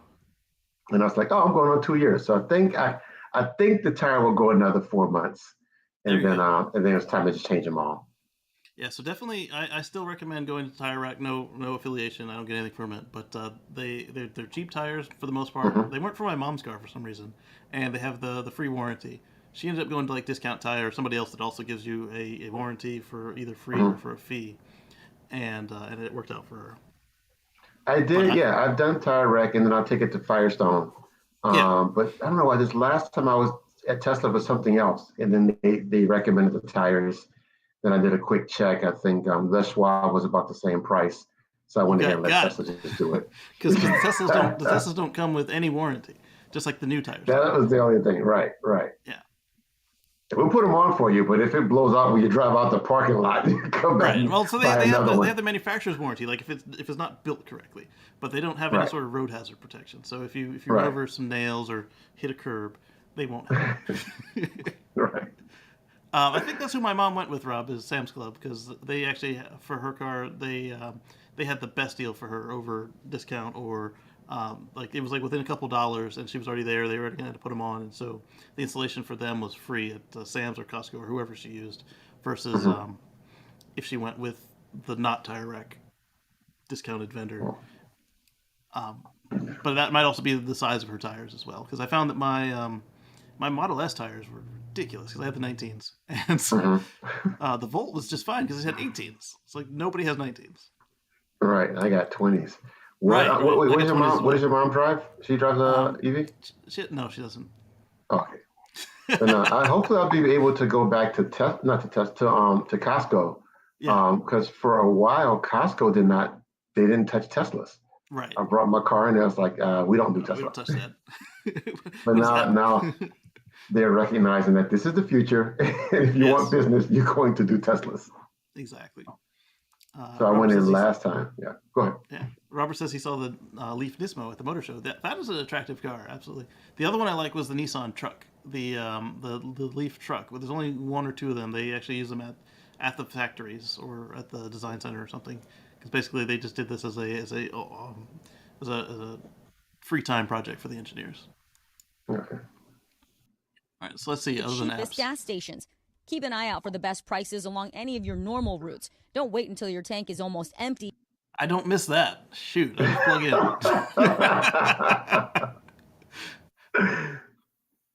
Because not only are you now having to go all over town to find a couple cents cheaper, now you got to wait in line because everybody knows it's the cheap gas. And in the case of Robert's one that he pointed out, you get there and they're out of fuel because everybody knows. And right. I keep an eye out for the cheapest electricity costs. So, I do opportunity charging. So if I'm already somewhere or somewhere walkable is got a free charger, I'll plug in. But otherwise, I'm charging at home. Or if I'm going somewhere, I'm using the superchargers. Oh, we did last Discount night. Tire bought Tire Rack. Really? Oh, I didn't realize that. no, we did last night. Went out for a friend's birthday party. Parked in the garage, and turns out it was free charging. It's perfect. Yeah. Thank you for that, Keith. I didn't realize. Wow.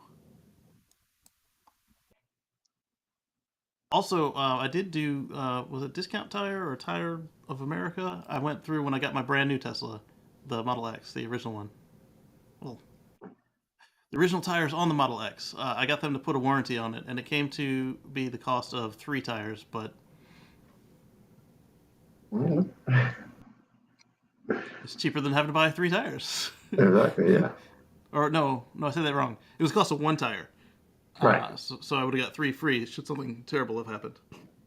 Excuse me, but ended up, not a nail, not a nothing, which was, I don't mind not having to be inconvenienced, but that's kind of how it is. Once you're covered, you don't ever use it, which is fine by me. Of course. All right, so And be hunt around forced for to gas. fill up at the closest station. And avoid getting gas at stations just off a highway exit or in the middle of. So this one, we have the same problem with EVs actually. Like, if it's a place you want to be and it's not free, often those are maybe the ones that charge more for electricity. Like, where are you gonna go? Are you gonna go to the grocery store, or are you gonna watch this movie? Right.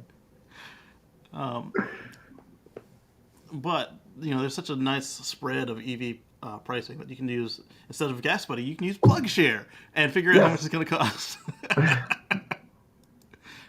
Oh, there's an opportunity right there. Gas Buddy could buy PlugShare. of a major city. Also, consider joining a fuel rewards program offered by many Plus, Safeway, and Kroger J's and Sam's Club. And take advantage. Although, if you have an EV in Europe and you join Tesla's fuel club, you get the Tesla pricing on the EV chargers, on the superchargers, rather than having to pay, whatever the non-EV, non-member, sorry, or it is EV in Europe. So, if you travel a lot, that might be worth looking into. Or if you're going to be, going on vacation, you guys get those nice vacations over there. If you take them all in one break, you're on summer. You say, hey, I need a month or 2 of the membership, and then you just turn it off when you're done. Life hack. when stations offer a discount for cash payment. Is there a best day of the week?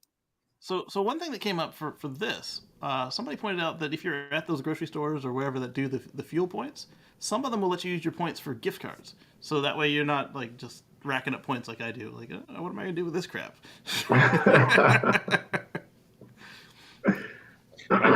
Like, hey, you need some help? Right. Trade off. Fuel rewards, lung cancer, global warming, etc., etc. Like, That's right, David. You get it all. Week to fill up? During normal times, earlier in the week tends to be better. Right now, of course. So this is also something we don't have to think about. Like the closest you have to worrying about what time you fill up your EV is if you don't have home charging and if you have time of use. But even then, you can tell your car your schedule and just plug it in and go in the house. And then when the time is available, the car will start charging when it doesn't cost you as much. So you're not having to worry about that sort of thing. But the other thing to worry about with time of day is on a fossil car is certain times of the day the air will just help the fumes and stuff just sit there and cause Here's worse the air quality. Thing. And what is it called? The little area we were hanging out at in Austin.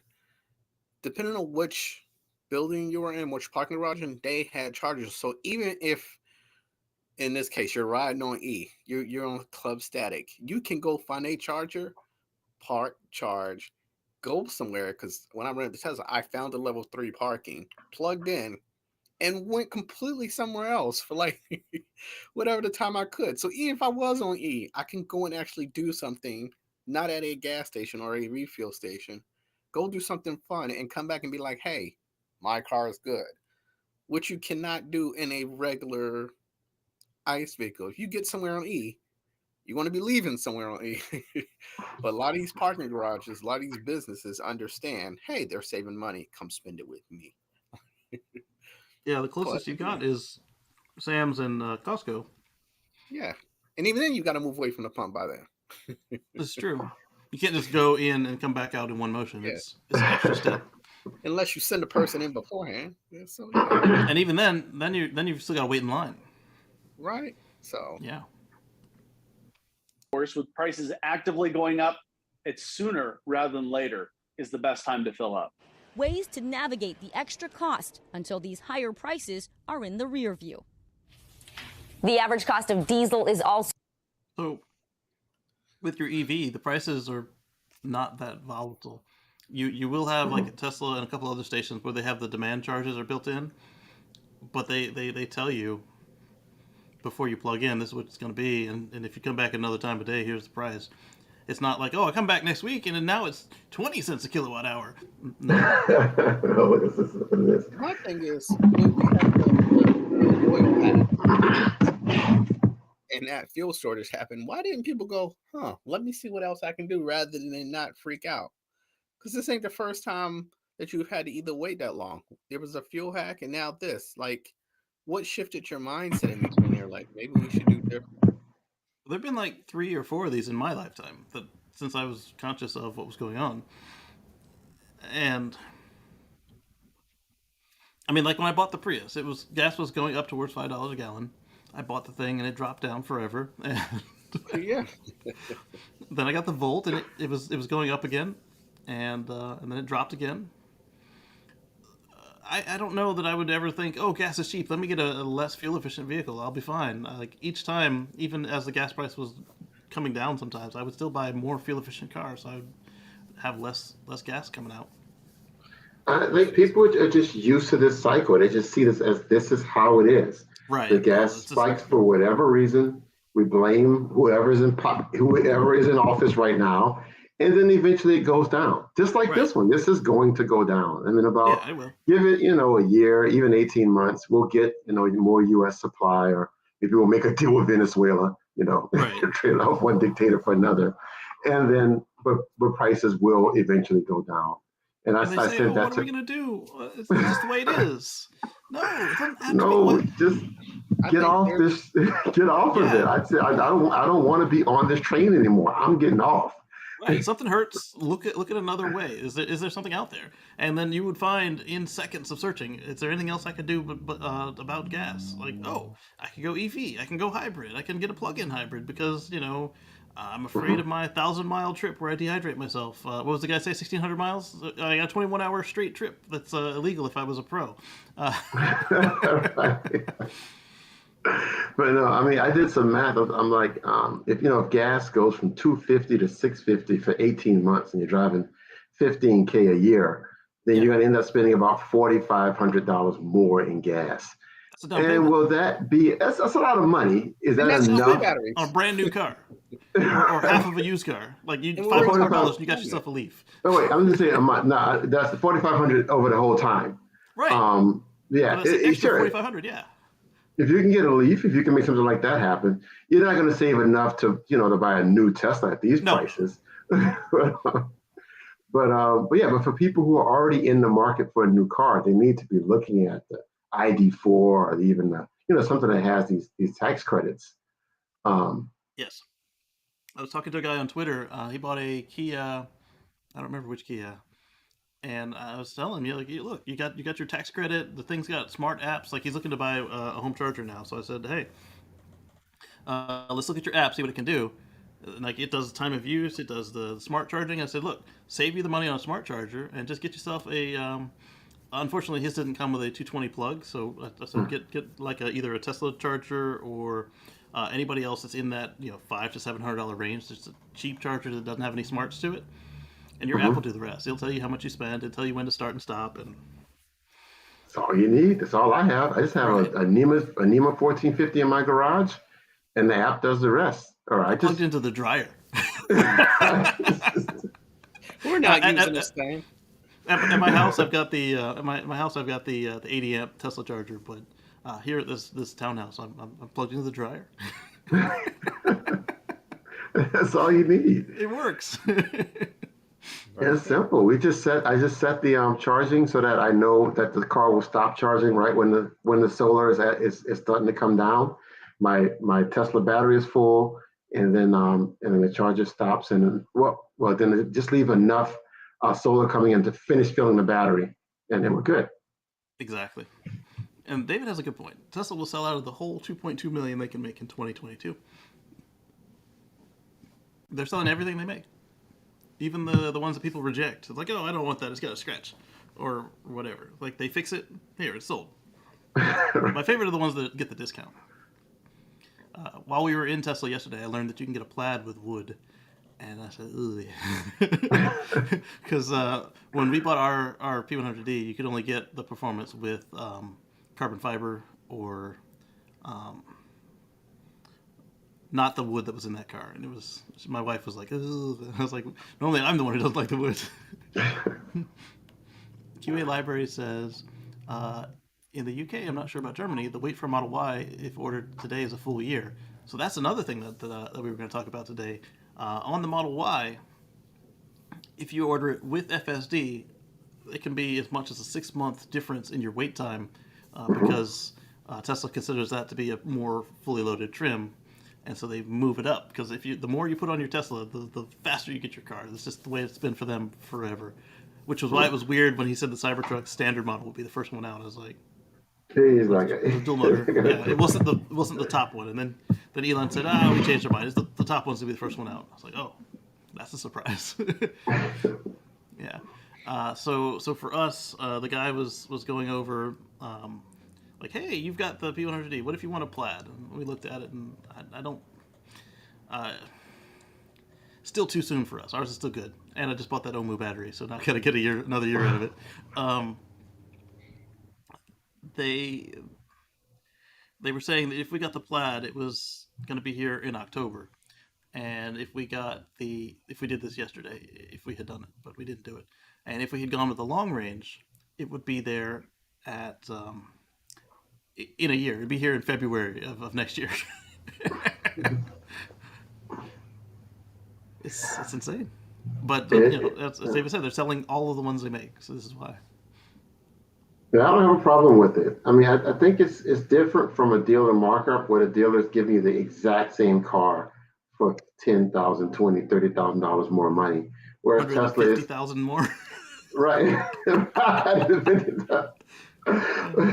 For a car that doesn't, right, for the Hummer that doesn't have a charging network.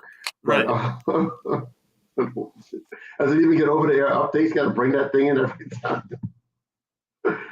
Oh my goodness. No, whereas at least Tesla's giving you full self, not giving you, but you're buying a different product. If you buy the car plus this product, we give it to you faster. That just makes sense. I agree. Because a lot of folks were like, "Oh, they're out to get you," but like it's really the same thing they've been doing for the last 15 years now, 12 years. Mm-hmm. However long they've been selling cars since 2008 Roadster. Yeah. You pay them more, you get it faster. Yeah. You get the Roadster S versus the Roadster. It'll be here sooner. David has a good life hack. I have an LG all-in-one 120-volt super efficient washer dryer. Then I use the old dryer circuit and breaker for my Tesla. Only 40 amp, but fine for overnight charging. Absolutely. And 40 is better than what I've got because I'm running at 24 because I took the dryer and cut it down. But still, it's we get in at night, it's ready in the morning. It's not as fast as my 72. The 72 we could come in on the red at midnight and the car would be ready at 4 o'clock before we even had to get up for the next thing. But do we really need it that fast? We used that capability twice in 4 years.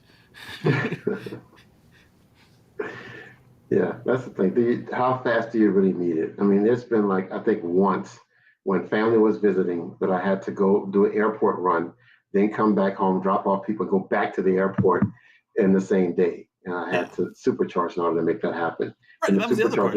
If it is that much of an emergency, then we're probably looking to supercharge anyway. Right.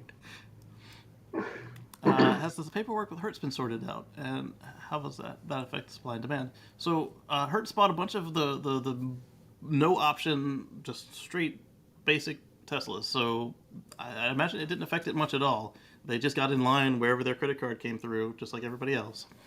And I'm not sure what you mean by the paperwork. Elon said that they didn't have an agreement because they don't. They're just regular retail customers. And where I thought that they might make an agreement would be on the servicing and the fleet management. And that would make sense when you've got, what do they say, 100,000 cars? It would be a lot easier to manage that centrally than to have to log into all these different apps. Let me scroll over. Oh, scroll some more. Oh, there's the car we're looking for. It's on 5th Street. But would that be associated with, I think last week you talked about Hertz now has introduced fleet sales. Oh, okay, that might be. I'm not sure. Yeah, I haven't heard anything further on their paperwork. The closest I heard is that they've got more people arrested for rentals that were legit. Right. I was going to ask about that. Is that the paperwork they're talking about? Getting these people out of jail for not stealing their car? They deserve some sort of fees and punishment for that crap. If you've got a valid, renewal, there's no reason you should be having police show up for a business transaction. If the credit card doesn't go through, then you say, hey, bring the car back in. And then if the customer says anything other than, okay, I'll be right there, then you can escalate. But their system on that side needs work. So in our case, if it was one of us, I would say, hey, only do the original rental, bring it back on time. And then if you need another one, go there and get a new rental. Don't extend it in any way. Just get a new one. Right. Yeah. But it's not just them. It's all the companies that they bought, too. So they bought Dollar and Thrifty as well. And I think there's one other. So be careful with them if you're going to go beyond what you originally agreed to. Just get another agreement. Just completely brand new one. Go in, exchange keys, get a whole new car. Just be on the safe side. You shouldn't have to do this. It's asinine. But it's better than getting hassled by the police for legitimate stuff. Or some people, one guy, he got a felony off of it somehow, and even though he was completely in the right, and so now he's got a felony and he can't get the kind of jobs he's used to getting because our country won't hire felons, because I don't want those people coming on the train to come see me. Now he's lumped in with those people, or whatever that version of those people is for that person. Oh, yes, Timothy, you're right. Carvana has had a similar situation boxing paperwork. So you get a car from them and you can't register it and anything, and the temporary tag runs out because you only get so many extensions on that. Hopefully they also get their stuff straightened out. It's a lot easier as a seller because you got your money and whatever, it's done. You need me to sign something else? Okay. But as a buyer, it's dangerous because you don't want to be running around a car with improper registration. So I told you we'd talk again about Oklahoma and how it wouldn't be how they're blocking people from selling cars unless they belong to a dealer network, because I wanted it to be somewhat good news. So Tesla reports that Oklahoma passes State Bill 1541, allowing autonomous vehicles to operate on public roads. I mean, that's great, but the state's legislature is an absolute dumpster fire. But you still can't buy them there. This is the part where someone says something snarky about how backwards the California government is. I'm exhausted, though. I'm confused. Dealers only, but autonomous approved. Yeah, so you can't buy the car, but it's allowed to operate on its own. But you can't buy or service a Tesla in the state. Well, Tesla's not the only autonomous car. Oklahoma seems very confused and conflicted. Absolutely. So let's take a look at this article real quick. All right, so like I said, Bill 1541, bill authored by Republican Paul Rosino, detailed that the 19 states that the U.S. already allows autonomous vehicle operation in, with 20 additional states allowing further testing. He says that Oklahoma's position as the only state along the I-40 corridor not to allow autonomous vehicles on its road, passing the bill would allow Oklahoma to be up to date on the current automotive technology. And when you look at all these like truck demos we see of like cars, trucks bringing a load of beer or whatever, they right there, right up on I-40, and they stop before they get to Oklahoma because it's not allowed. And now they can be, they can be part of this. So they're allowed now. With approximately 300,000 completely autonomous commercial deliveries that have already been made without incident, we know this is safe. And this is what I was saying. Once Tesla can prove that they can pass the regular driver's test we give the 16, 15, 14-year-olds, our country is weird like that. Once they can pass the driving test, that right there says that it's competent at the level of a human. But then you've got Elon and the others that are in this space. They're all talking about, hey, we want it to be many hundreds of times safer than a human, because then it's kind of like prejudiced if you say, oh well, I don't want a robot driving me, and it's like the robot is 1,000 times less likely to have any sort of incident, not even a scrape or run over a twig, versus a human. What is a robot prejudice called? What's that? What is a robot prejudice called? People being technophobic. Ah, there it is. Yeah. Technophobic. Made it Thomas. Yeah, it's not the same as if it was a cyborg, or because then you're doing it against a person who's is technologically altered. But if you're just holding them back just because, then you wonder about their biases, if they're being paid off or something. Would it be better that Congress gets involved and pass some federal laws? Maybe. I still think it's too early to try and codify some of this stuff. Like they might require LiDAR, for instance. And if you can get by with cameras, then do you need LiDAR? You can't sell them directly to Okies, but the autos can chase you in the robot cars. What a horror movie. Yes. I'm about to watch Christine for the first time. That'll be interesting. All right, so where else did they go with this thing? NHTSA's core mission is safety. By mandating crash reports, the agency will have access to critical data, which that's all we want. We want it to be safe, and if you have a car that can utilize itself something like 90% a day instead of 5% a day, this will help us with waste. As far as you don't have 10 cars, you have one car, and it's only smart to make these things electric. So we've got that. When you can have self-driving police cars, it'll happen. So you have a car that runs by and just shoots a ticket at your car for being parked wrong. And they're parked. It's like a sticker gun, just. Or you just get an email saying, "Hey, tag number 7, you done screwed up." This is just hilarious to me to watch these bills come through that are protectionist and anti-technology, anti-future, when electric cars will happen, autonomous driving will happen. No matter what they do, they're just trying to pop these little fingers in the dike, but they can't stop it. Exactly. I think the only thing that I fear with autonomous driving is that I get caught up in a case of mistaken identity, and my autonomous car drives me to jail. That would be terrible. Locks the doors. So there's a lot of police departments in the country right now. They're doing this is not legal. They're using facial recognition technology, which is flawed. It does not work very well on pigmented faces. And there have been cases. That's what I'm talking about. Yeah, and it's not that it can't work. It's just that the engineers haven't tested it. Just like we found with that one particular soap dispenser from, I don't know if it was Japan or Korea, where if you were darker than a certain pigmentation, you don't get soap. So what people were doing was they were taking paper towels or toilet paper squares to get or just getting a friend, hey, get me some soap. And no, soap dispensers in the water and the water fountain have been racist for a long time. Yeah. I've had dirty hands for a long time. This is not new. I've noticed the problem for a long time. Right, and this is a case of it, like, not necessarily that the technology can't do it. It's like literally they just did not test it on, because they didn't have.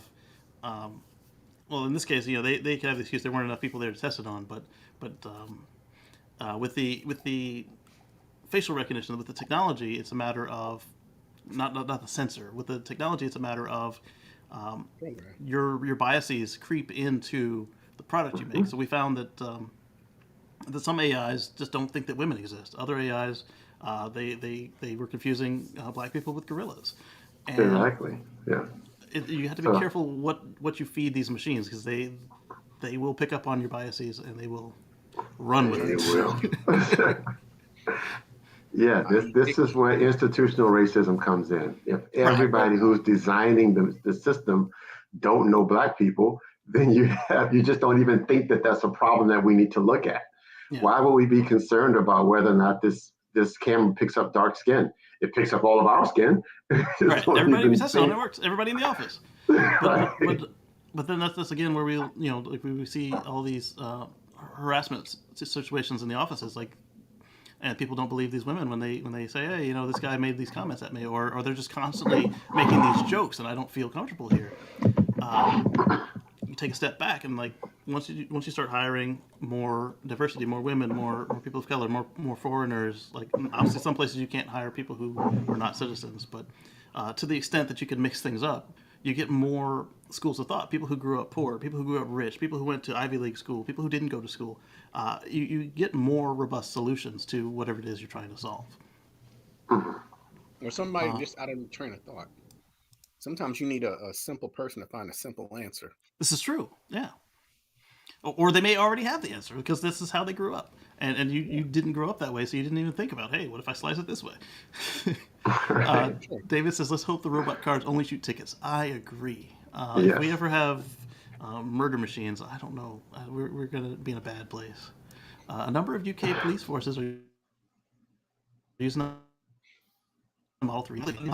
Tesla's been running Model 3 through the various police departments all over Europe so that they can consider buying some. And it's already got the lights, it's already hooked up, and everybody loves it.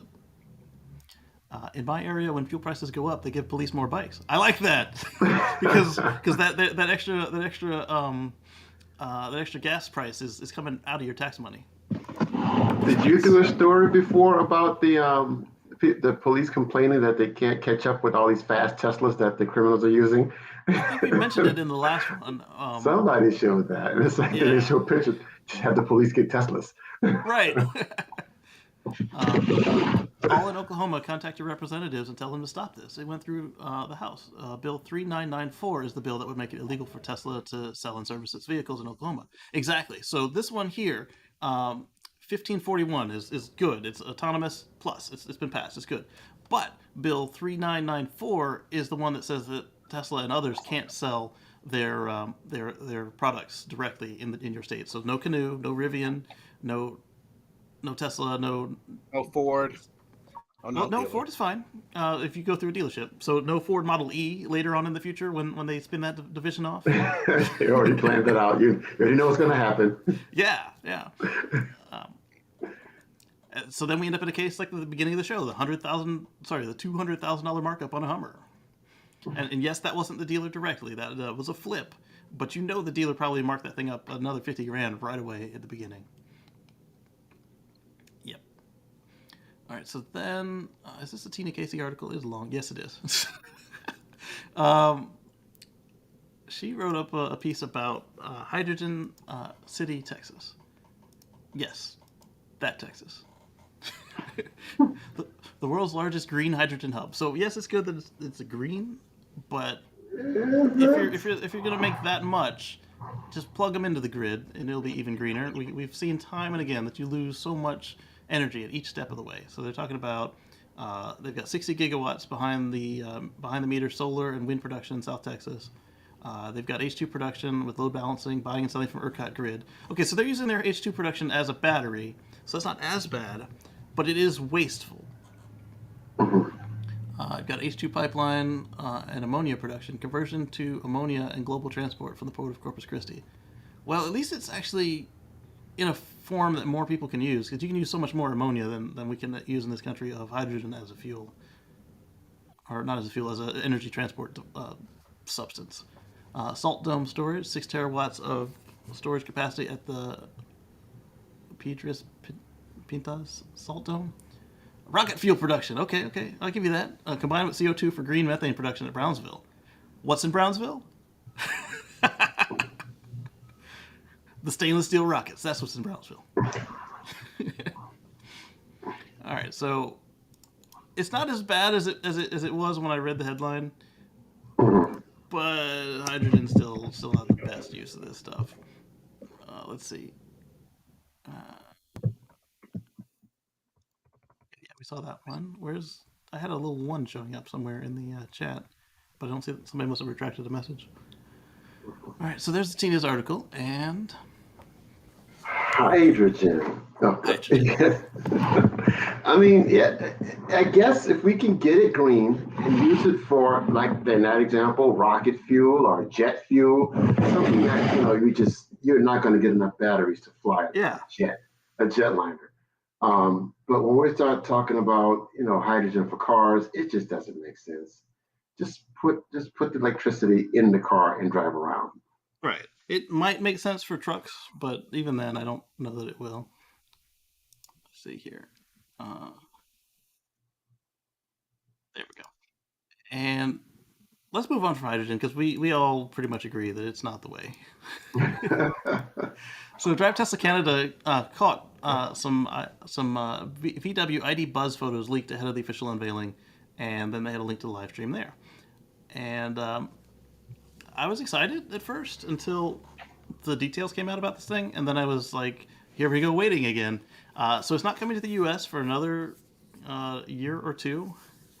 It is available in Europe. It'll look like this. In Europe, they're going to start with the passenger and cargo short wheelbase. And they will make an all-wheel drive version, and that will probably be the one that we get here in the States.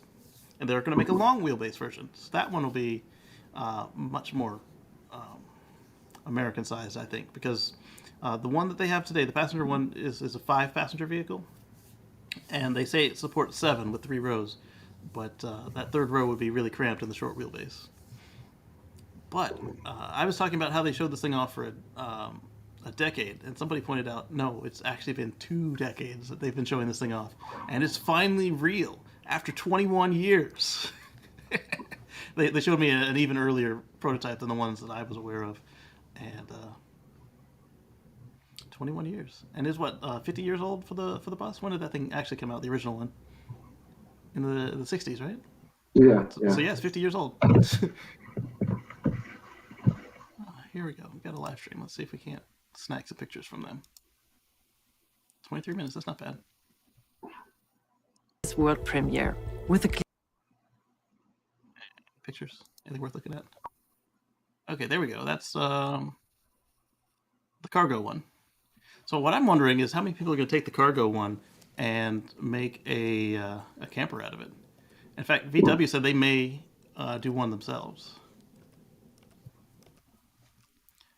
Probably another 5 years, right? It's quirky. In the US, we're definitely going to get a 2-tone, but we don't know what colors we're going to get. It looks nice. It's like I said, electrify all the things, give us more options. We're glad this thing's finally here. But no inside shots, huh? I think there are some inside shots. If not from them, then there were from other YouTubers and stuff. More than 600 kilos, plus a roof load capacity. Oh, that's not bad. 100 kilos on the roof. So this is all the cargo one. Music. So they're inside, but we're not really looking at the inside, are we? Are they embarrassed by the inside? As well is the space. You feel so much space. Everything is simplified. It's so functional, but so clean. So this one, it looks nice and it's well executed, but it's... Remember when they promised us the lounge interior like we saw earlier in the show with the canoe? The canoe is what they promised us, basically. And we got this nice fan instead. It's based on the ID platform, so your ID4, ID5, ID3, this is the ID Buzz. And Doug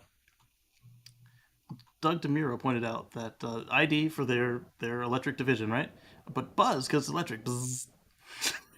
What? It's a lame joke, but it's kind of funny when you see it. I guess if it's buzzing, that means there's something wrong with the wires, though. That part, especially when you got the German cars aren't known for having the greatest of electrical systems. 2024, 2025. Yeah, here in the States, but in Europe it'll be available later this year. If you've got one of the original 1960s version, you could sell it now. It would be around $100,000. This is true, and as my friend Paul points out, that you should really only get into one if you've got the money, because you're going to be repairing stuff constantly, because it's a 50-year-old car. But it seems fun. Sounds good if they can store and move it safely despite the hydrogen embrittlement. Mutual maintenance. That's another good point. Is the hydrogen goes straight through the walls of whatever vessel you put it in. If it's a pipe, if it's a container, straight through. And then as it is busting its way out, it, like you said, it embrittles the material. So now you're constantly replacing pipes or tanks or whatever, or the whole engine if it's a combustion hydrogen. Yeah. So that's the ID Buzz. It's not bad. It's just after 21 years of hyping this thing up, I expected something closer to what any of them were.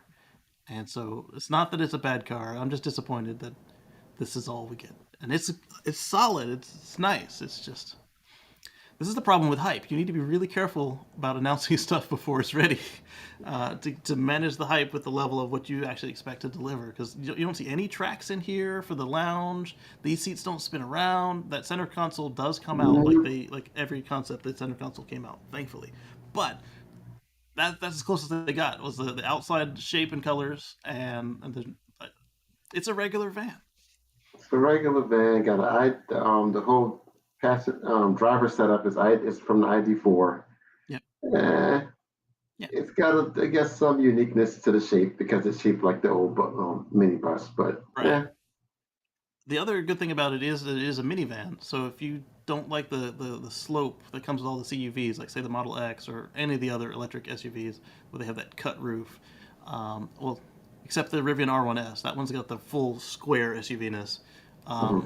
So there is that. And if you don't like Stellantis Chrysler for any reason, then you can get this instead and still pack all the kids' gear in the back. It's it's a minivan. I think that they'll sell more of the cargo, especially now that it doesn't have any of the stuff they promised us. I say any, but like almost none of the stuff they promised us. It's still electric, and it still looks like a bug, but I'm not trying to poop on it. They just overhyped it. Yeah. Let's go to something fun. So Tesla's invited their this is coming from Tesla Canada. Tesla's invited their employees to the Giga Berlin delivery day on March 22nd of 2022. So they've already had GigaFest, and now Berlin is ready to open. Remember we talked last week about how they get to amend all their paperwork and be ready to open that factory up. Well, it looks like they anticipate being ready on time. And if for some reason they're not, like say the Germany comes back and says, "Oh, well, this one's not right," they'll just push this back. One of the things that came up was water use, and then they got some criticism for the way they did this, about how it's going to scare off other investment in their country.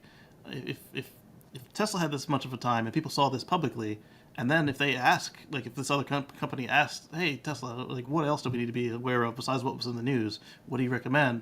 And Tesla says, "Hey, don't go to Germany," or they describe it, and the company says, "Oh, we can't afford to go to Germany." Look at how much business they've scared off. So they're now internally squabbling over how to handle this in the future. Yeah, Germany was still not open. Yeah, the water issues, I think they've got the water they need, but then there's another lawsuit that's saying they want to potentially still take the water away, but that's not likely to succeed. Yeah. And I think the easiest way would be to let them build 1,000 cars and then measure the meter before and after. And Germany was started before Texas. Yes, way before Texas. Like what, 6 months? Texas is going to be delivering before Germany. Maybe. We'll see. Maybe. We'll see. Because this is what, the week after next, right?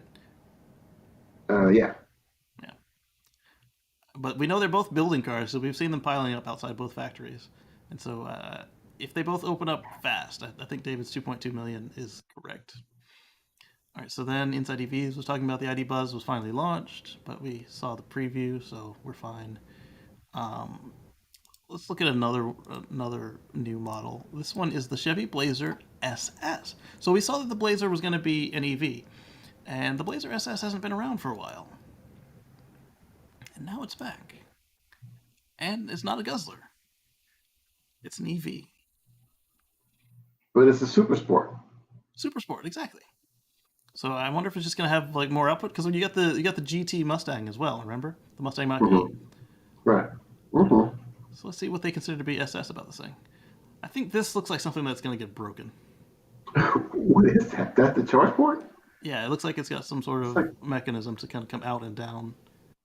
Yeah, it seems like a lot. Just make a flap. A flap. Look at all the volts that are running around with the flap broken off or just constantly open because it can't close correctly. My volts developed this thing where if it was wet, it wouldn't stay closed. It's a lot. It's a lot of infrastructure there. Yeah. Actually, both of my volts did that. One of them was susceptible to the wind. If the wind hit it the wrong way, it would pop open the charge port. You get a message on screen, charge port door open. Yeah, I know. I'm driving. All right, so gas is going to leak out. Right. Well, I think what they were worried about is something getting into the charge port door and then me having to replace the charge port, which was mad money. So the Chevrolet division announced the SS or Super Sport, which would be a high-performance version of the Blazer EV, which was announced at CES 2022 by Mary Barra. Mary led. The Silverado EV was the star of that show, but at the end, Mary noted that GM would not only be releasing the Equinox EV, but a Blazer EV in spring of 2023. We found out more about the Blazer later this year, according to GM, which is good because we know almost nothing about it now, even with this drop video, which is unusual for a car that'll be on the streets in a year. Well, they've been on this whole teaser thing. So literally, they just have SS on the wheel and all-electric Blazer SS. Goodbye! Wait, oh no, there's a 20-second teaser. Let's see what they tell us. Let's go. Hopefully there's no music on this thing. There's music on this thing. Ooh, they're unplugging it! Okay, so it doesn't need to be motorized. Yeah, it's a transformer. All right. Yeah. Blazer. SS. So that's probably like the Ultium stack. Represents something. What just happened here? Oh, is it because I'm supposed to know what a Blazer looks like? No. Okay. I had a Blazer as a kid. I'm excited now. So that's the same little. The Blazer is that's the four-door SUV. Right, I think that's the 2-door. Oh, that's the Bronco. No, the Bronco's a Ford. Oh, yeah. See so what I know? This is the Chevy Bronco, basically. Because when the Bronco came back, the Blazer came back. Okay, so those are competing against each other. All right, yes. I got you. All right, so the Blazer's a 2-door Chevy. The Bronco's a 2-door Ford. Right. I guess that's what the the economy needs. That's what we need. A 2-door high performance EV SUV. Another one. Yeah, but it could have been gas, so we're good there. Yeah, I'll take it. Yeah. So I mean that'll be exciting for any. I don't know. I saw a report from the latest EV, not EV, the latest climate change report, and it's bad. It's really bad. and so making cars that satisfy a small part of the market is just, that doesn't impress me. I mean, we need to be making cars that will fill as big a market segment as possible and then spread out into, more niche markets. So if you're only getting enough batteries for 100,000 cars and you can sell the performance models for more and you're a big corporatist, you can make more profit. Who cares about the little guy? Exactly. Got to make the money. Well, I mean, if you had enough to make all your product, then you would make all your product. But if not, because of the way that corporates are structured, you're obligated to make the most money for your shareholders. So, what are you gonna do? We make a 2-door Blazer SS.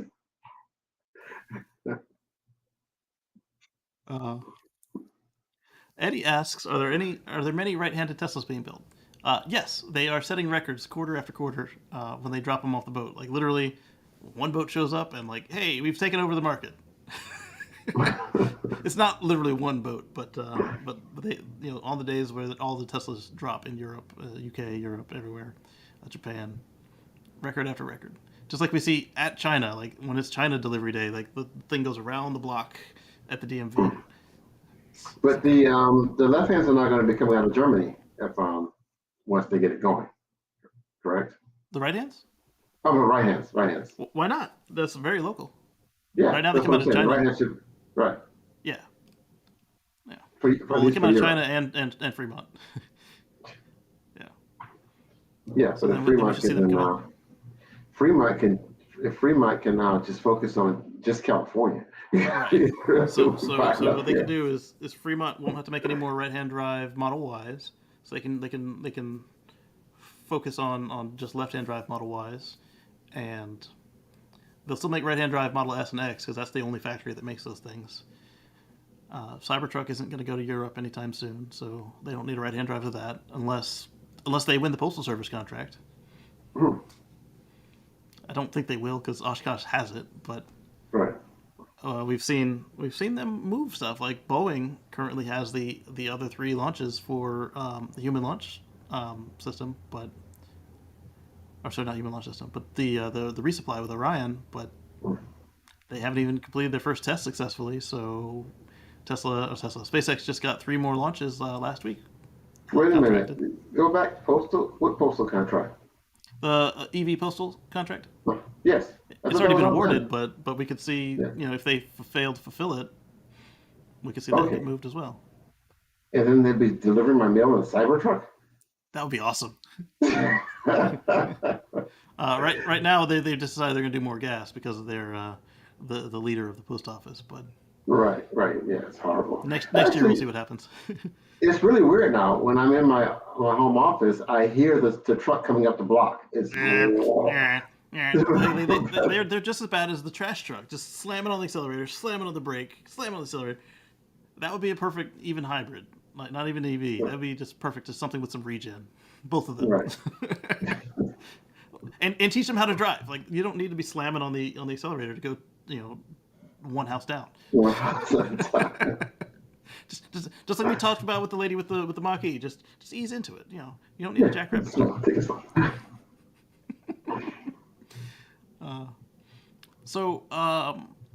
New South Wales right now is getting they got 3/4 of their yearly rainfall in one event, so they have some massive flooding, and Elon has donated Starlink kits to New South Wales. Just like Ukraine. He responded to pleas for help from flooded areas of New South Wales and donated Starlink resources to isolated communities. The Australian surfing legend Mick Fanning put out the call for help on Twitter.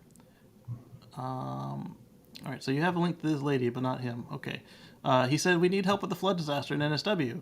The people have no means of communication and really need your help. Can you help us with Starlink? How can we make it happen? Please share.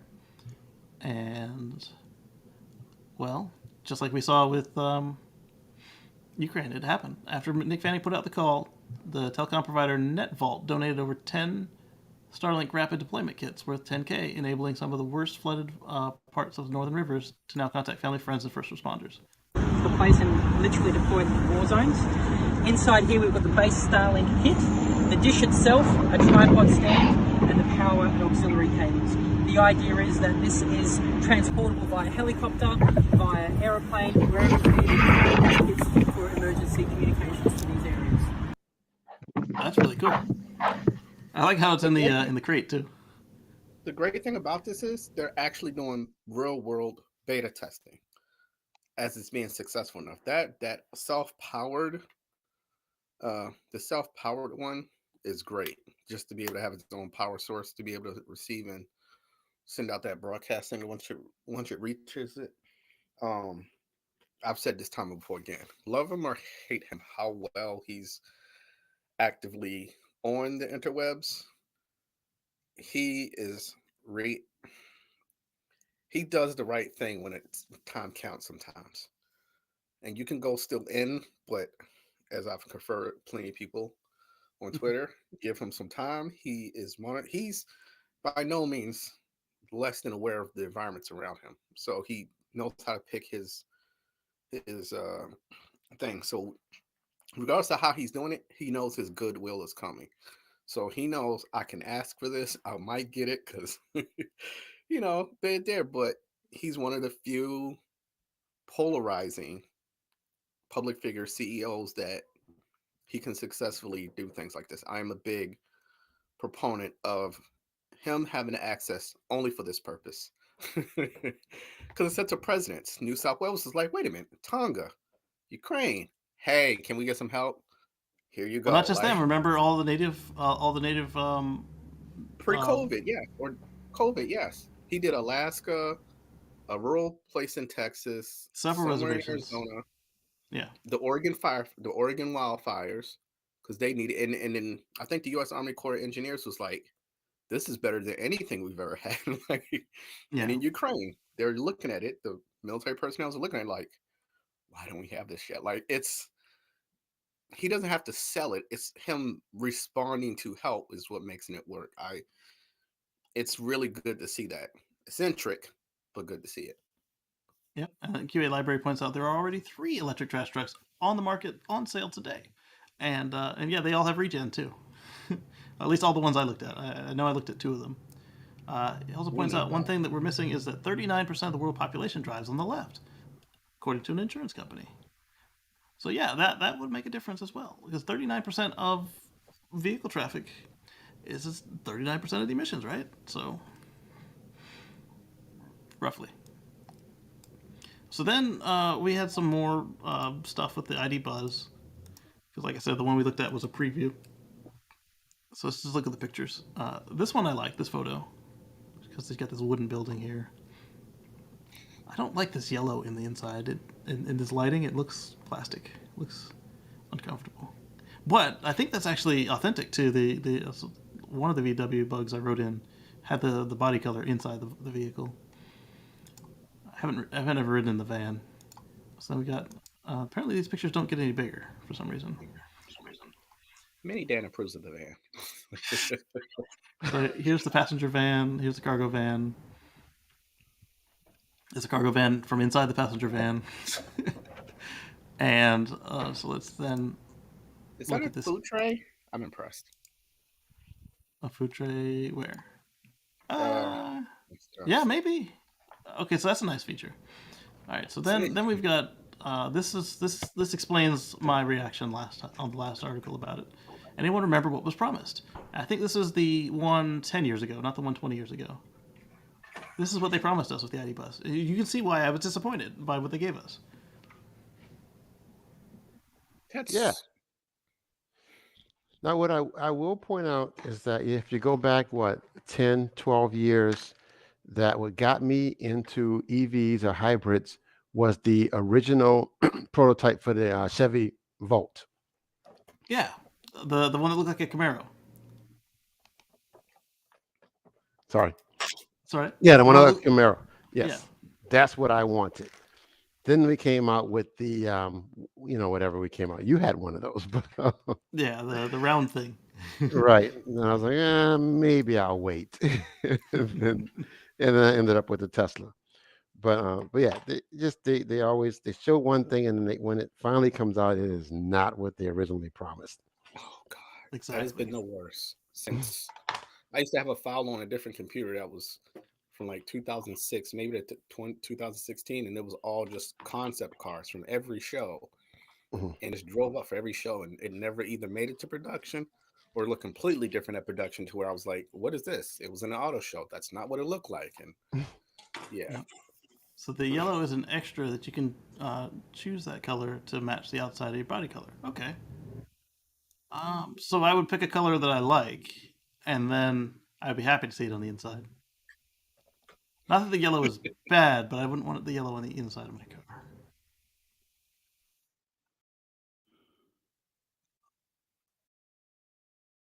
Here, 300,000 have no phone or internet.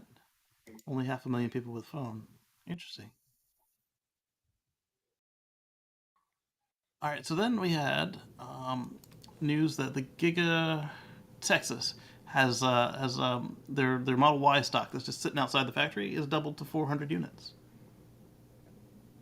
and they have more supercharging stalls being installed as well. And then there's like the drone video that accompanies that, but I'd have to scroll through their drone footage. And we got another link to the Blazer SS, and no more pictures about it. And we talked about the Giga Berlin invitations.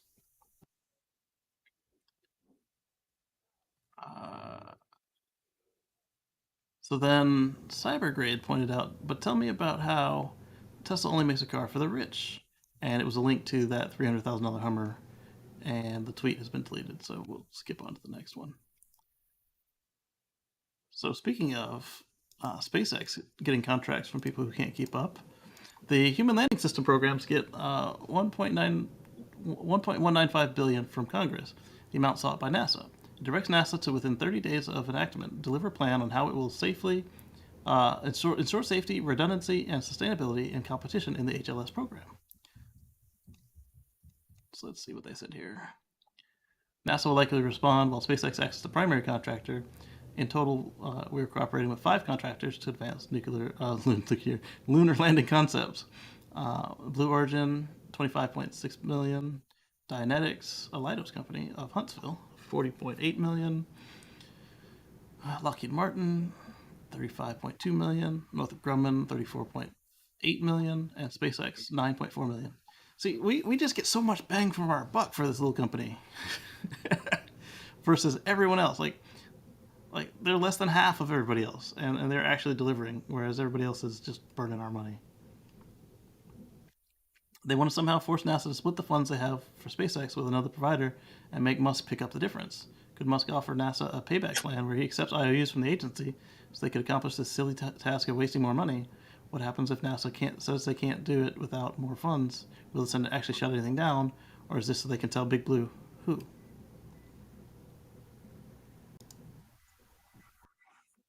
You got 2 laptops? The U.S. That next one, Melty McFace. The funding of NASA has been less than 1% of the federal budget for a good long time. I think they're at 0.3% of the budget. Yeah, and they've been working wonders with that 0.3%. They have not even getting the best talent. If they lose the talent, they have the best. They can keep in contact with the company that took their best talent. They still have access source to it. Like, so if they lose somebody to Northrop Grumman, Boeing's over there in the defense. Hey guys, can we contact some of you guys to come back and help? Sure, we'll loan them back. They need extra overtime. Whatever the case. It's less stressful. People these days are very fluid in between their companies. Yeah, so I mean, Appropriations, finally! For the fiscal year, the 2022 Omnibus Bill, as overnight, includes $24.041 billion for NASA, $760 million less than the administration's request. You can make do with $1 billion less. Most of the cuts from the request come from science and space technology. Come on, guys. In science, NASA sought to determine the Sophia Astrophysics Airborne Observatory, and the Omnibus notes that all recommendations of Astro 2020 that includes ending Sophia, but provides $85.2 million from within current and prior year resources to continue. This thing you say you don't need, you have to keep doing it, and here's less money to do it with. Space technology gets $1.1 billion, same as 21. NASA asked for a $325 million increase, including $110 million for nuclear thermal propulsion. That actually might be really something we need to get stuff done, to get nuclear. We'll see how it goes, but it doesn't look like it's going to happen this time. And then there's the one we saw on Reddit. They include $101.1 million for commercial low Earth orbit development, the amount sought by NASA, so they got what they asked for there, after a couple of years of only getting a tiny fraction of their request. And then here's the full table. I'll put that in the chat for you guys who want to read that. So one of the particular things that I've been noticing a lot, the last Starship update, Elon mentioned this too. When people say so much funding to space, they fail to admit the trillions, and I know I said trillions, the trillions of dollars going to defense spending that just gets ignored. The F-20, 35 and 65, I know those are wrong. Joint Strike Fighters, they're $1 billion a piece or a couple of billion a piece.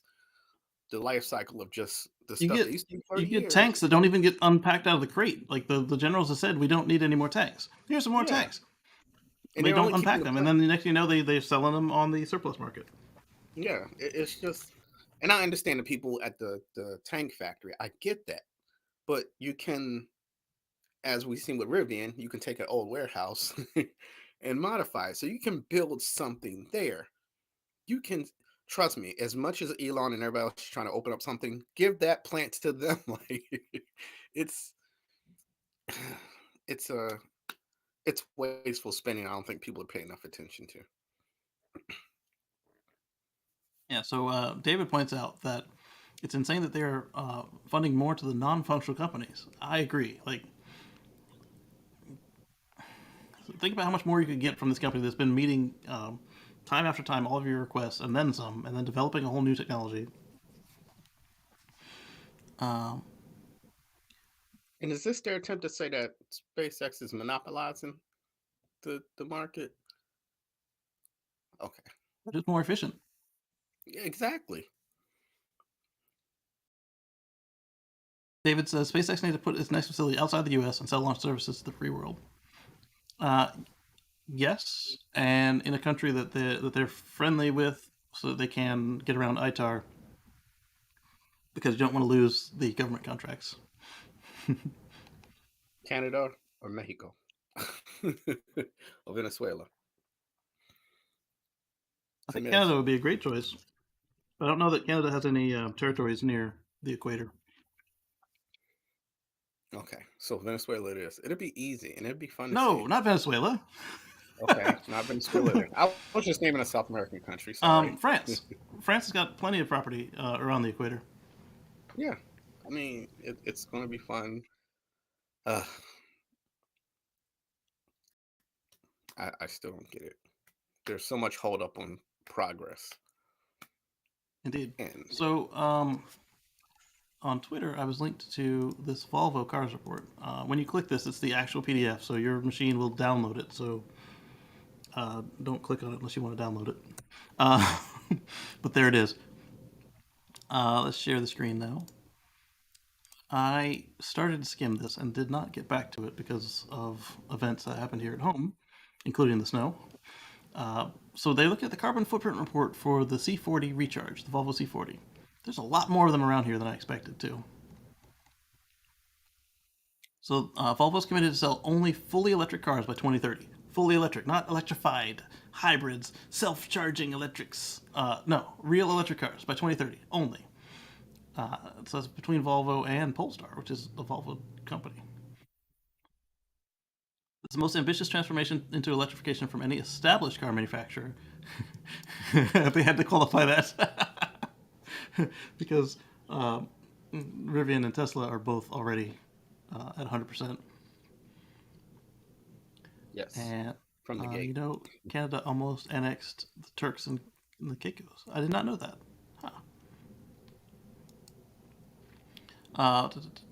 It's a key step for Volvo in the value chain by 2040. See, the other part is they're a European company, so if they're not selling electric cars by 2040, there's nowhere in Europe that will buy their cars. That's another thing. When people are talking about ICE, I don't think they understand that a lot of countries outside the U.S. are not going to allow the sale because they actually care about their environment more than here. So it's going to be strange. It's going to be wonderful to kind of see what happens. Yeah. And like David said, them beating the requirement by 10 years, it's a hopeful sign. Also, it means that for 5 years, they'll still be good in Germany if Germany decides to move it up again. And they're already good in Norway because that's all Norway's buying anyway. This plan is the most ambitious in the industry. It's validated by Science-Based Target Initiative, the Paris Agreement of 2015. And they're trying to reduce their carbon footprint per vehicle by 40% between 2018 and 2025. They could do that, especially if they don't, do any half steps. So let's see. Their end-of-life emissions, the use phase emissions, manufacturing emissions, the batteries themselves, and the materials from production and refining. So the EU 28 electricity matrix, put them here. The EU 28 for the recharged XC40, we put them here. And then wind electricity would put them at 27 versus 42 and 44. Not bad. All right, so their ICE 40 E5 petrol would be 59. The global recharge, global energy mix would be 50. So that includes places like West Virginia and all the other places where they run on coal generators, diesel generators. The EU electricity mix would be the 42 we saw in the previous chart. And if you do it with wind, 27 that we saw. So they're explaining how they're going to do that. It's just literally just make electric cars and then fuel the factory with wind. And here we see that it's the same thing we see time and again, that the gas car actually does have less CO2 in the initial production. But that doesn't last very long, especially once you consider the actual fuel they use. Look at how much more the ICE uses in fuel. And then you can recycle the battery at the end of life. And then, it's metal. It's when you recycle it, it doesn't... the new battery is just as capable as the original, which is awesome. You can't recycle the burned fossil fuel. It's gone. It's in the air. You're breathing it. What's going to be funny is when they start recycling the materials from an old ICE engine into a new battery. Actually, that would work for the lithium iron phosphate batteries because you got a steel or iron block turned into battery. That'd be quite interesting. The scrapyards would be like, how much we could sell this for? Premium price? Yeah, that'd be interesting to see. So you get your break-even diagram. It's a really long report, so I was looking for a couple quick highlights. And then you can get into all of the details there at the link. But like I said, you click that link, it'll download it, so be ready for that. UK, France, Germany has the 2030 cutoff for any new ICE. Absolutely. And... so they're going to throw all their eggs into the 2029 model?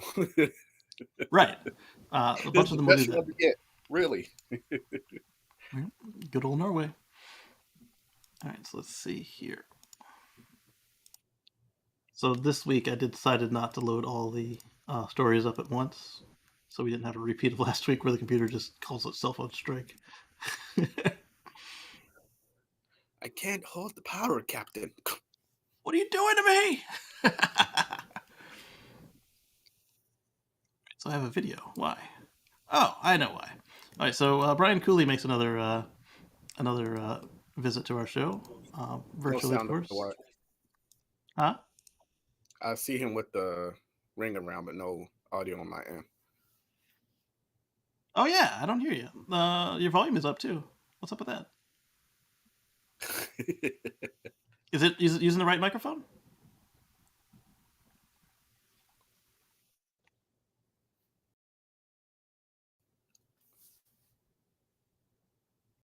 Sounds like Robert's having a good healthy meal. Jacket potatoes, carrots, peas, stacked chicken, and mushroom sauce. That brings up another good point. You don't have to stop eating meat, but if you eat more chicken, you put less of a strain on the environment. That is true. Yeah. Or like that. There was a Chick-fil-A being built, and they decided to plaster while still being built, eat more chicken with the cow. That's their thing. It's really cool. You can tell it was painted on like improperly, but it made it look like the cows actually did it, and it was not finished building. It was. You want to refresh the browser, Dawood? That sometimes fixes it. It was ingenious in that sense. So Brian Cooley makes another appearance on the show. I don't think there's any music in this one. You may be under the impression that the idea of swapping batteries in EVs to recharge them quickly is an idea that's already come and gone. So here he's talking about a new company that is doing the battery swapping. Cool. We saw this with Tesla. Yeah, we hear you now, dude. We saw this with Tesla. We saw this with Better Place. Both of them stopped. Better Place went out of business. Tesla stopped, just quit. And then there was there's still one that's doing it. NIO is doing it now. But this company That's in Kia Niro? That's in Kia Niro? No, NIO, not Niro. So my mic wasn't working. I didn't get a chance to make my comment that's my favorite response when people ask, what do you do with that battery when you have to, when you're done with your EV? And my response is always, what do you do with your gas when you're done using it? Good point. Good point. And QA Library says also Renault tried and failed hard on the battery swapping as well. They also made a separate car for Better Place, didn't they? So they tried it twice. Wow.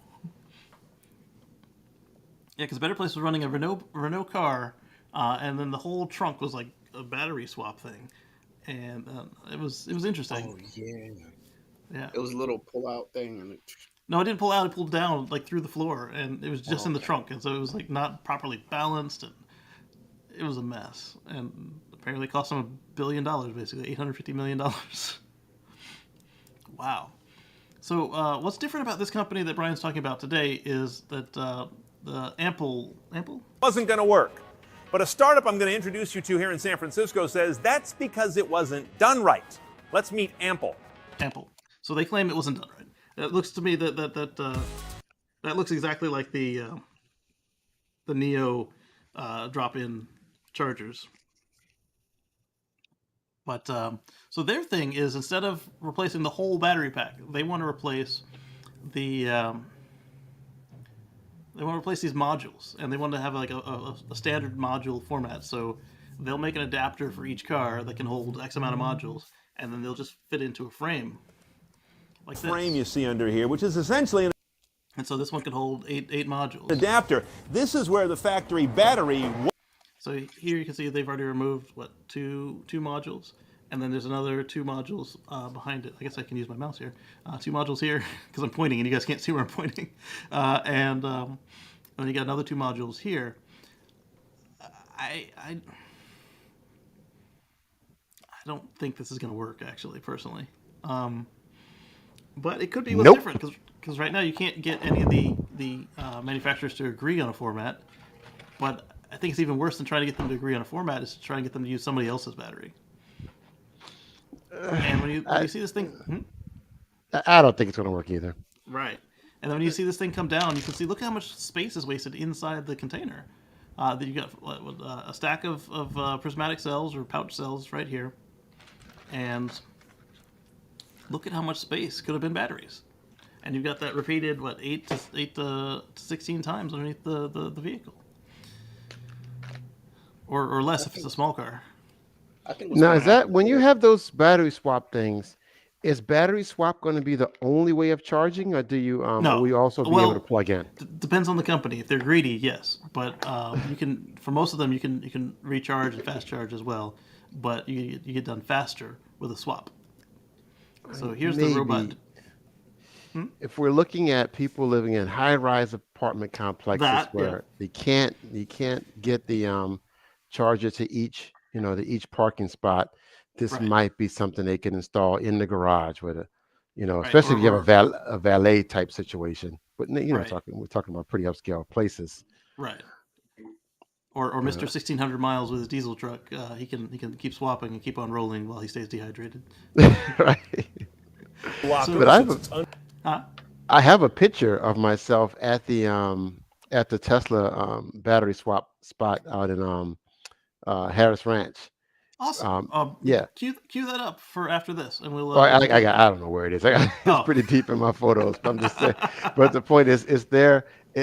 It's defunct. It was after it's already shut down. Because they gave you the option. You could swap it, but it was so much cheaper to just charge your car at Harris Ranch, right, and go get something to eat. You come back and you're done. Exactly. Versus having to schedule ahead, have to come back and get your original battery pack because you don't want somebody else's battery pack. Oh yeah, that's right. Oh my God, that's a lot of work. I'm doing right now. So here's the robot taking the battery down. There we go.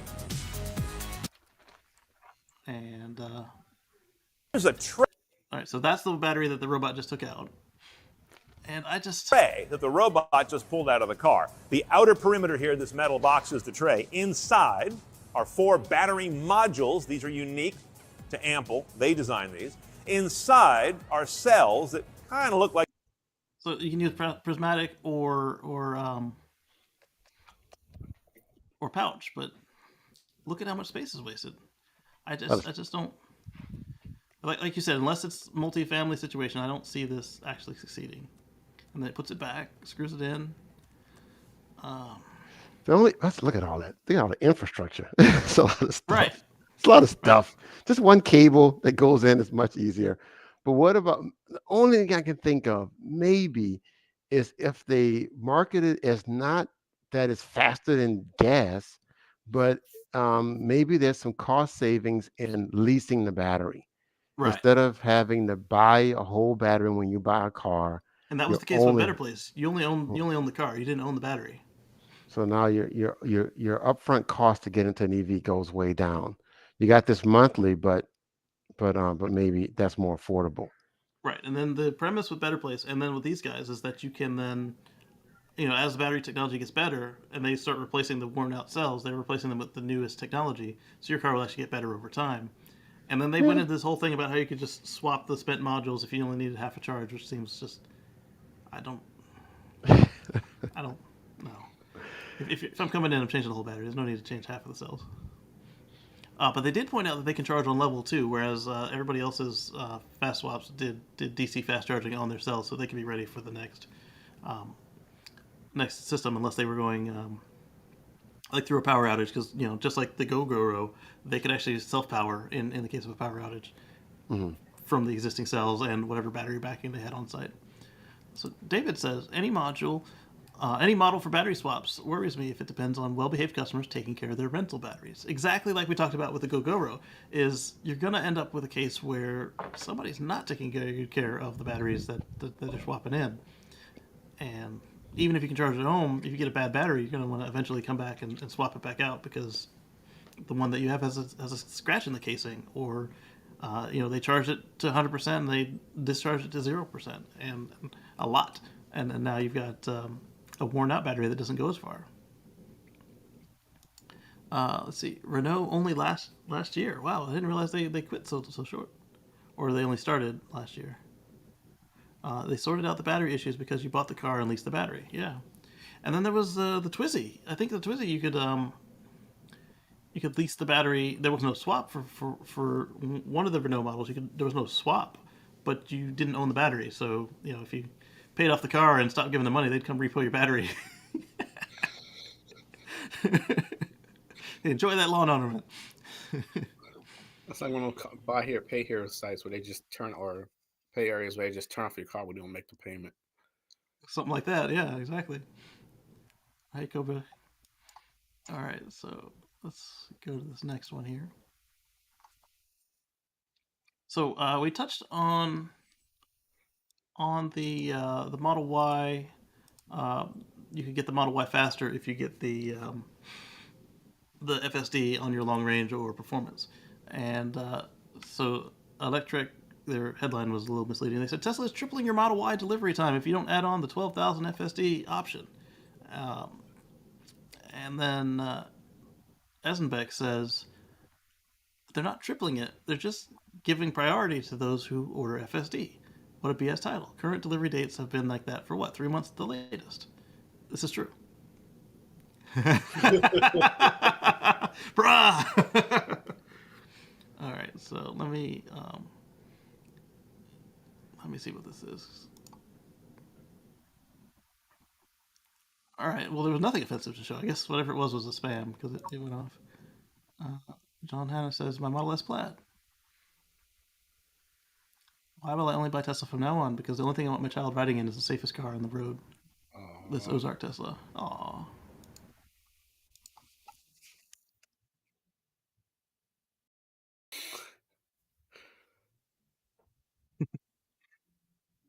Model X Plaid, baby! Let's take a look at these pictures. With no scratch on the bumpers. That's an inside joke. Our friend Sergio, they tried to deliver him three plaids, and they were all bad. 2 of them they took right back out of the mix because they were so bad they needed repairs. I think he's got a flag on his name in the system that says this guy likes Ford. Screw him over. He's returned too much to us. I don't know why he keeps ordering, but we won't keep giving him something. I like that interior. I do like the back of my yoke over the back of the Tesla yoke. There's a seam on the back of the Tesla yoke that I don't like the way it feels in my hands. Are those two but key I do prefer fobs? this. Yeah. On the S and X, you get key fobs. Okay. On the Model 3 and Y, you got to buy them separately. The screens and stuff were not enough for me to feel that we need to make the move just yet. We look at how long it's going to take to get it and the price increase. Ooh, once that secondary market hit for the Plaid. Ooh.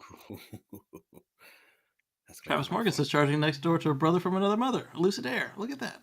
I like the Lucid Air.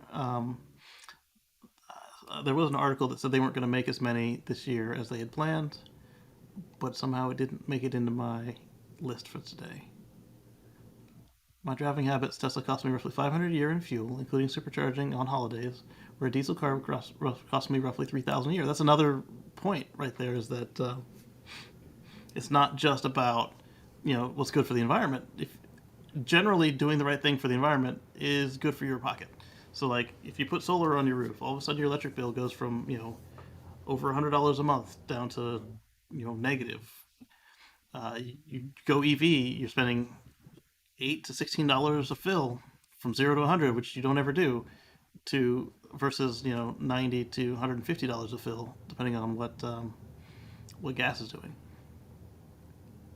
Those are American prices too. The gig press is my favorite Tesla manufacturing innovation. 40% cost savings, 79 fewer parts. Die casting of this size requires high strength alloy that is coated and heat treated. So Tesla invented their own alloy. No car manufacturer has ever done this at scale. Yeah. Haven't tried it out yet, but my Model Y can convert into a Tesla Hotel. My wife and I have done this, and I think we made a video on it. We did make a video on it. Did I publish the video is the question. I don't think I have. So there's another video I had to finish for you guys. Can USI cars steer by wire? I don't think that's yet allowed. We have to still have to have the physical backup.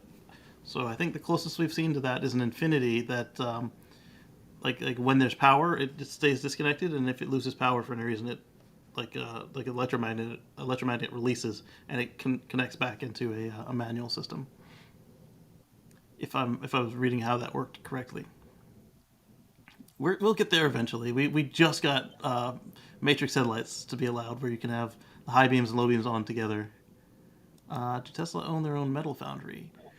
I don't believe they do. They work really closely with a couple suppliers for Cybertruck, SpaceX, and then their aluminum they buy as sheet rolls. So, well, then there's also the aluminum they use in the castings. So, but that I don't know if you count that as a foundry, if they just smelt it on site and then pour it into a mold.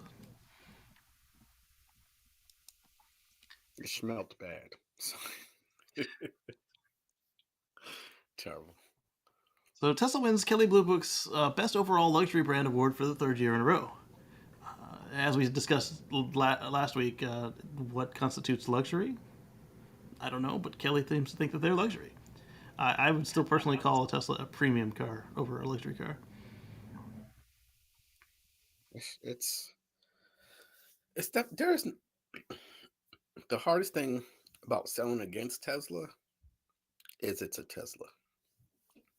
Elon's made them definitely unique enough that you can spot one and get in one and know it's a Tesla. And I think that's one of the most defining features of it. You can drive past a Mach-E and be like, oh, that's different, but not an actual Tesla. I saw a Mach-E charging at the supermarket this morning. I guess. I mean, your idea of luxury certainly is subjective. And once I haven't been in very many cars besides Tesla over the last 5 years.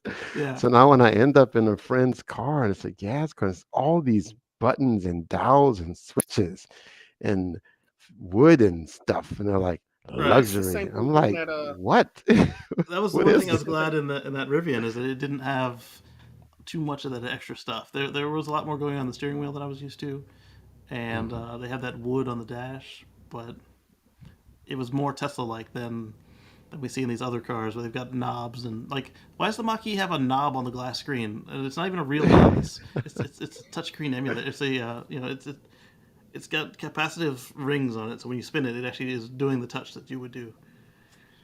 Right. It's habit. It's habit before you just. This is the way we've always done things. It must always be the same. Nothing ever changes. David says, "I find simplicity equals luxury." I get that doesn't work for everybody, and yeah, that's what it is. I agree. I like the minimalism on my car. I don't know that I would want to go down to one screen out of habit. When I've done it before, like my Prius, everything was in the middle. So I don't know. I mean, in the movies and in commercials, when they show a luxury house, it's always just like minimalist looking house. But the luxury car has got like a 747 cockpit, all these switches and dials. So like, what's the difference? They never show a house with a bunch of clutter everywhere. Have they listed how it won? What was on there making that list? Let me open it back up and let's take a look. Let's bring it back up full screen. That's a good point. Like, what allowed them to win 3 years in a row? Brand image is not just about consumers being aware that a brand exists. So that's what you were saying, Dan, about how everybody can recognize it. If they have a good brand image, their lineup has both recognizable, exciting, and attractive to new shoppers. They won in the Brand Image Awards for 3rd year in a row. They don't necessarily conform to the traditional characteristics of luxury cars. They stand out due to their stellar combination of tech, performance, and safety. There you go. It's unsurprising that the Model 3 is typically compared to Apple's iPhone. It's pretty much, you want it? What color? Enjoy. Yes. They did not just win Best Overall Luxury Brand in 2022. They also won Best Luxury Brand and Most Refined Luxury Brand. These awards stand as proof of Tesla's mastery of the vehicle sector. Okay. How do you win?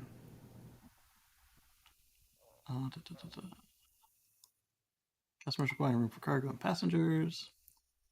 They utilize the opinions of over 12,000 in-market vehicle shoppers. So this is from people who are trying to buy the cars now.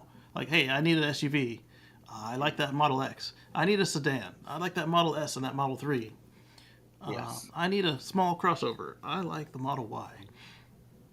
12,000 people. This suggests that Tesla's lineup is a legitimate contender, especially among among consumers who are very particular about their vehicle purchase.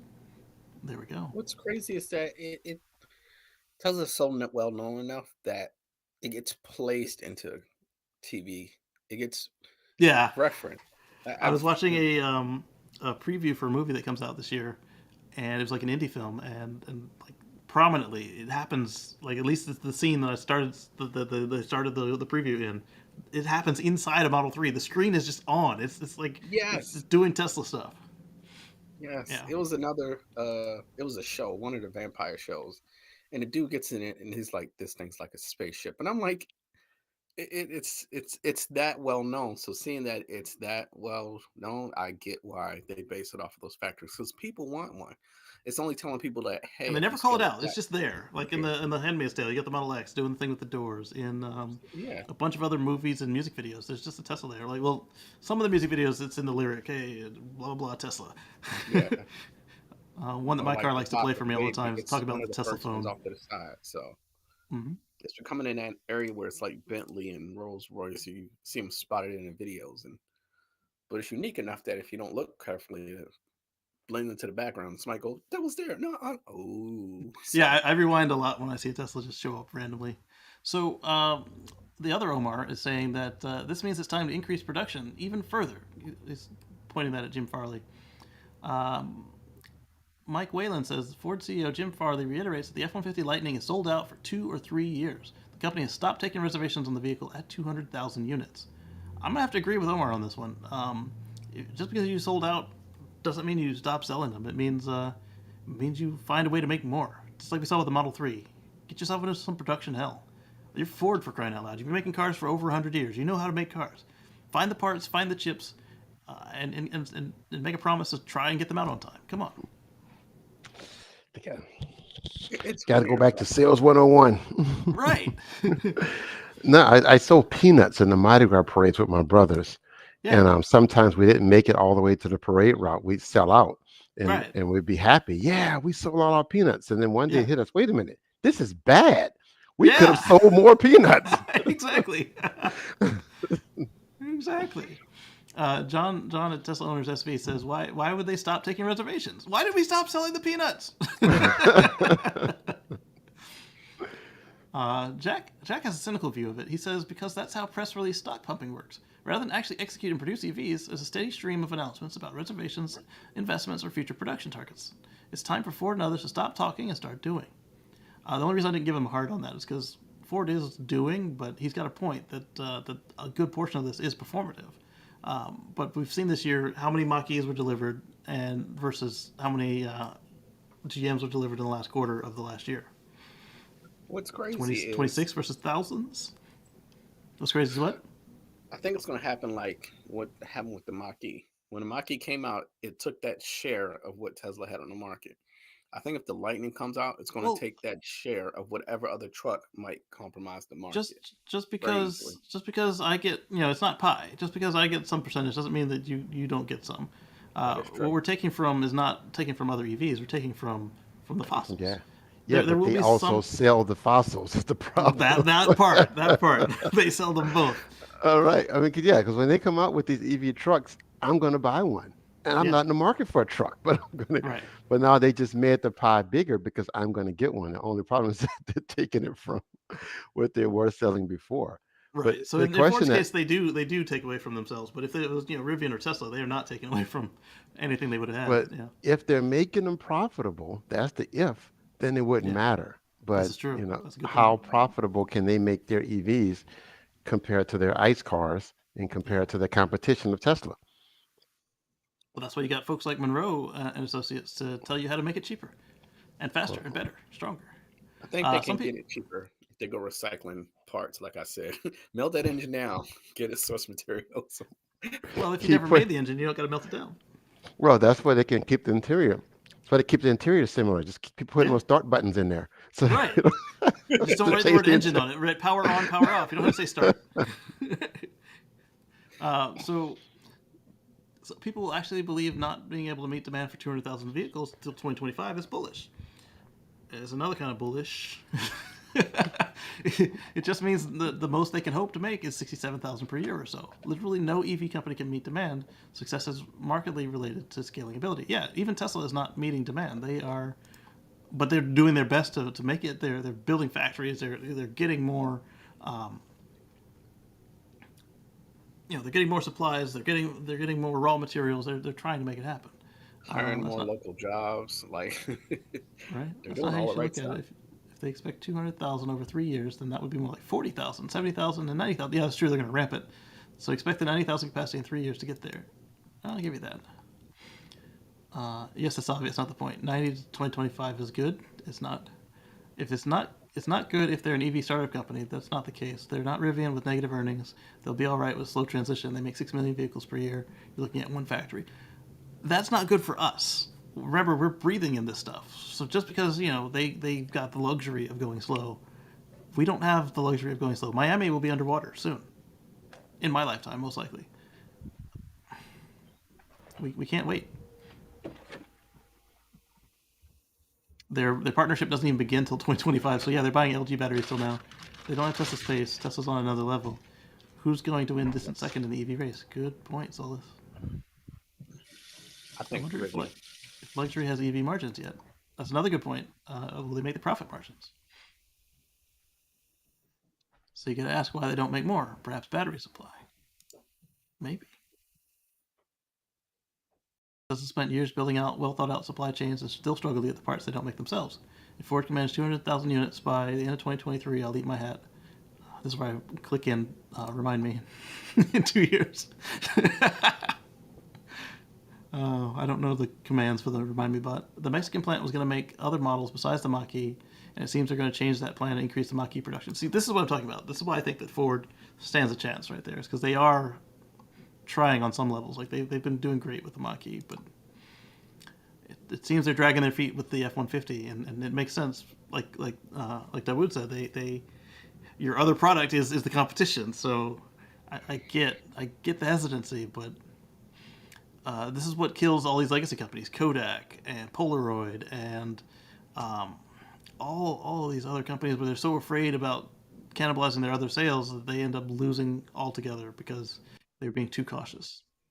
I think that the Model E play is for its best move right there. They recognize that you just can't build an EV company from a gas company. So we just have to do it separately.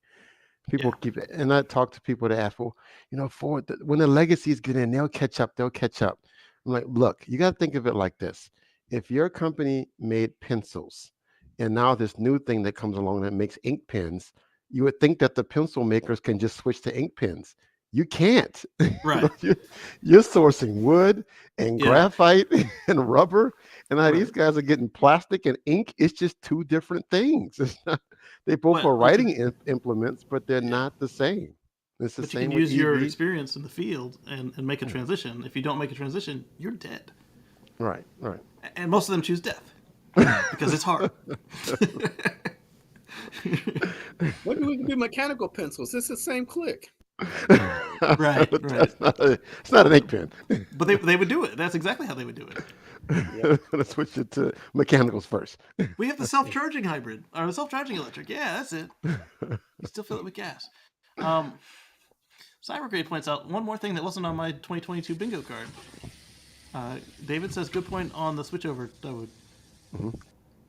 Absolutely. And it goes just exactly like you said, time and time again. One more thing that wasn't on my 2022 bingo card. In Japan, there's now a minor boom in falconry. Crows are attacking solar power plants with stones. And the only effective way to keep the crows away is to deploy falcons. One trained falcon making 60 attack sorties a day can protect 100,000 solar panels from vengeful crows. This sounds like a really random movie that looks cool to see, like Ants or Bugs Life. Well, crows are jerks, man. Like if you upset a murder of crows, they will remember your face. So like what they've done in order to do these tests now, because they tried it with the people's actual face and they found that person gets attacked all over their area. What they've done is they put on a mask like the Jason mask or something, and they run around and they piss off these crows, and now anybody wearing the Jason mask is attacked because it's the same face. I like the face that go 60 attack sorties. Like this is an actual combat. I mean, that's what you call them. It's doing a dive bomb attack. 60 attack sorties. It's like go on mission. Does this article get into why are these crows attacking the solar panels? That was my next question. I was going to say, was it the people who installed them, or do they have something why they don't like the reflection, or what is the deal here? The crows are your HOA. They can't stand solar. It's eating the sun. I don't know. I did not know crows could use tools. Oh, crows are great tool users. Wow, look at that. It's unknown why the crows bombard the solar panels. It's probably a game. Or possibly a game. The stones seldom directly cracked panels, but the crows are experts at placing the stones or other garbage just so they stay on top of the panel, soon causing overheating and destruction and permanent damage. Oh, wow. Violent little creatures. Let's put this right here. It's ruined. Who would have thunk it? Well, the falcons don't actually hurt any crows because the crows are way too nimble to get caught, but they do establish a territory, letting the crows know who's the new boss. Falcons wouldn't stand much of a chance if a few crows actually wanted to fight and stood their ground. That's a good point. Yes, the bird in the photo isn't a falcon. I use the term catch-all since actual falconers uses birds of several different species. Japanese falconers sometimes train with owls, but not for this kind of job. Yeah, because if the owl wants to be asleep when you need them, that's not very helpful. So you're telling me I could train an army of crows to F with solar arrays? Yes. And he tells you how. I've become a breadcrumb dealer to my 4 crows on my local lake. They even pay me with a bit of everything. Shiny stuff, fabric, pens, etc. But recently they paid me with a $20 bill they found somewhere. This is like, they are super smart. So I decided that to buy them some more expensive bread. They loved it. So they understand what to do. They give me dollar notes, and I've probably racked up $200 at this point. Is it morally wrong, though? I mean, they're the ones who steal it from someone, or perhaps just get a big pile lying somewhere. Should I keep on doing this? There was a young girl I read a story about. She trained the crows to bring her items of value as well. First, they started the same way: bits of string, some buttons, baubles, and she didn't train them to be money thieves, but they actually brought her little toys that a girl would enjoy. I guess they would steal them from little kids and bring them to her, and she would give them what they wanted. And wow. All right, so let's see another one. Where I work, thousands of crows show up every single night. They hang around for 4 hours a night, then take off, show up the next night. We're reading up on crows because F it, I'm interested. Apparently they're smart as poop. They recognize faces and can form preferences in people depending on how they're treated. Wild idea appears. If I start trying to piss off this little group of crows that hang out in the trees near work, I throw rocks at them and shake the tree, chase them wherever I can. Meanwhile, the grass crows across the street just chill by the McDonald's. Every time I go to McDonald's, I get extra large fries and feed the grass crows. They start to like me, while the tree crows hate my poop. The tree crows throw nuts to poop on me all the time. If I dodge bird poop, like I dodge wrenches now. The grass crows are still super bros, and now try to follow me when I walk into Mickey D's. I keep this up for a few more weeks. I'm noticing bigger divide in the crows. The tree crows getting more aggressive and sit on my building and wait for me to walk out. This is true. Like they are vengeful. I've created a great war between two formerly friendly nations. World War Crow commences. I'm fueling it with French fries. I wouldn't mess with them because you don't know if they're all just one big family and some prefer the floor and some prefer the trees. But apparently, in his case, that might be true. Both nations are now jockeying for position near my work. The grass crows defend me as the tree crows fly over and throw nuts and rocks at me. After a few days of tense defense and offense, it all goes calm. I expect the usual squawking and flapping as I walk out, but there's nothing. I walk out from the covered entryway and look up. Across all the trees surrounding my building are crows, more than there have ever been before. I recognize one of the grass bros in the tree closest to me, called him Reggie. Always gave him warm fries. I hear one squawk as the tree bros fly out and drops a rock on my shoulder, and all hell breaks loose. Crows flying across the sky, and I can hardly see through the cloud. No wonder they call it a murder.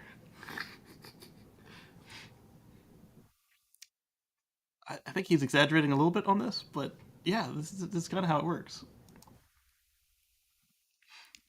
So moss in the panels cost 300 pounds to clean. Yeah, it because they got to get their safety gear and they have to get up on your roof and they have to not break them.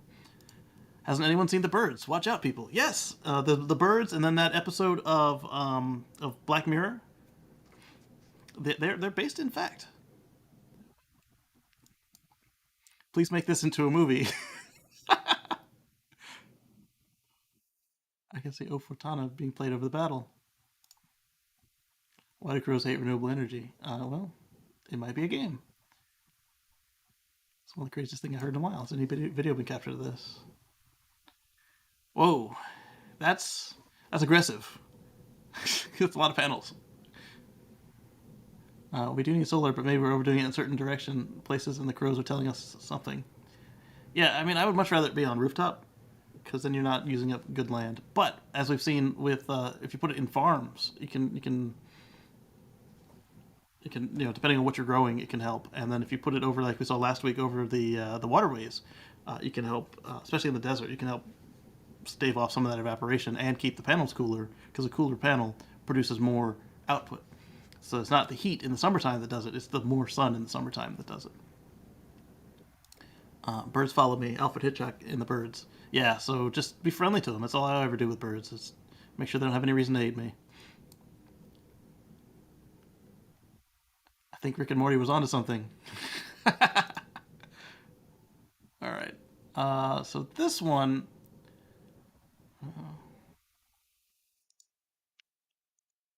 Let me do this here. I got something for you.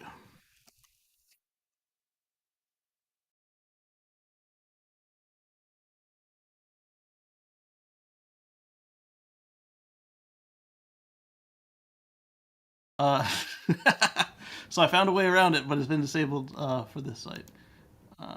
Let's see. There we go. I can share this. This is coming from the New York Times. And I was talking about, the new normal earlier in the show.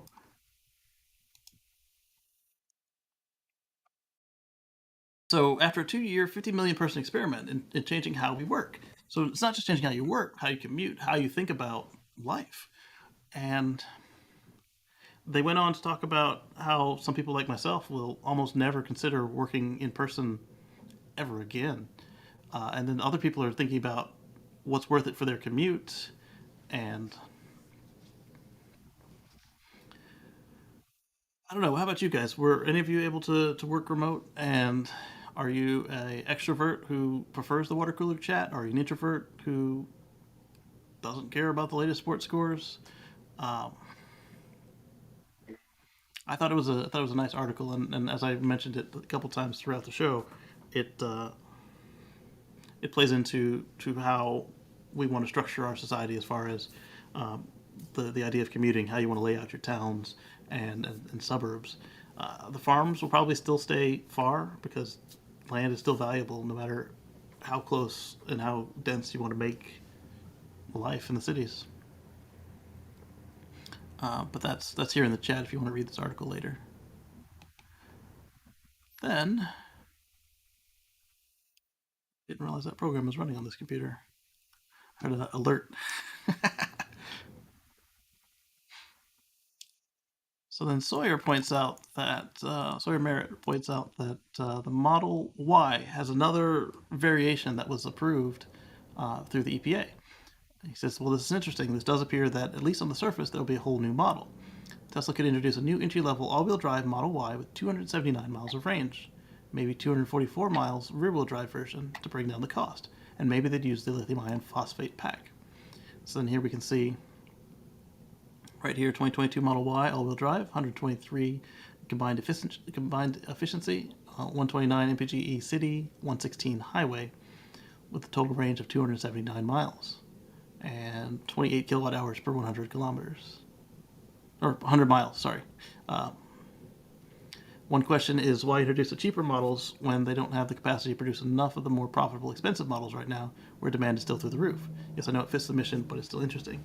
So, in response to his question, if you're using the iron packs, then you might be able to make more cars cheaper.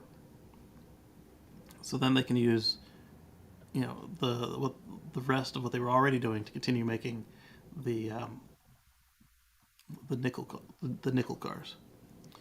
Let's see, the 4680 Texas Standard Range Model Y could also use less cells, thus higher initial production than long range or performance Model Y could be, helping easing some of the backlog if people were to switch over. Yeah. I had a chat with a buddy this evening. He drives an SUV. He pointed out that the Model Y doesn't have higher ground clearance. It's not really an SUV in that sense. For those that drive on unmade roads, has Tesla missed a trick here? Or are we mistaken? It's lower. A Model Y has 6.5 inches of ground clearance. A Honda CR-V has 7.8. Lower ground clearance helps with range, though. This is true. Somebody else pointed out that he's talking about his his typo. Let's click in here. So somebody else pointed out that that most cars don't actually leave the road. My buddy lives in a private non-tarmac road. It's not the mountains, but potholes are wild. Also, hits something similar when he goes fishing. That's why he wants ground clearance. But he does get that some people never go off-road. Cybertruck solves this. Responding to Simon saying that very few cars built as SUVs ever go off-road. Exactly. But just because most people don't do it doesn't mean that nobody does it. Tell them to put a lift kit on. Get to a rural area on a share ride and see what happens. I've done it before. I had to lift my Model S up a couple times on Uber rides to the very high setting. It's no fun. The other places, I took it on a couple wedding Sherpas, and in Charleston, the weddings are all plantations. So it's not all of them, but those are the ones that plantation life is popular. Anyway, so when it starts to rain, you gotta pick it up because it's all unpaved, it's sand, and then potholes and stuff. Yeah. It's Model Y is not advertised as the off-road vehicle. It's designed SUV shape of a Model 3 to get 10% more room. If you want clearance to drive on unpaved roads, the Cybertruck do the trick.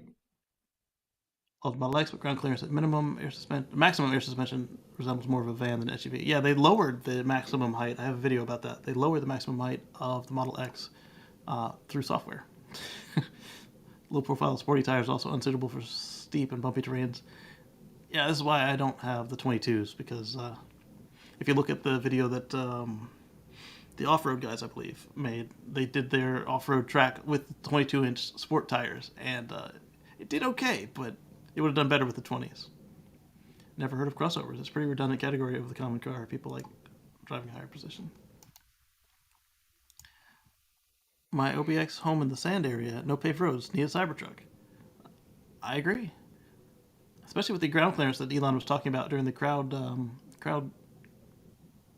not crowdfunding, what's the, we're all, the brainstorming session, what do they call that? The crowd something. I'm drawing a blank. 2022 rear-wheel drive has been listed on the EPA since 2022 model was announced. The 279 trim is new in the last day or so. Loving speculation on the mid-range model. There we go. So that's exciting to me. So this one I thought was really cool. This guy bought a Model S Plaid. Yeah, a Model S Plaid. And he made some modifications to it. This is coming from Reddit.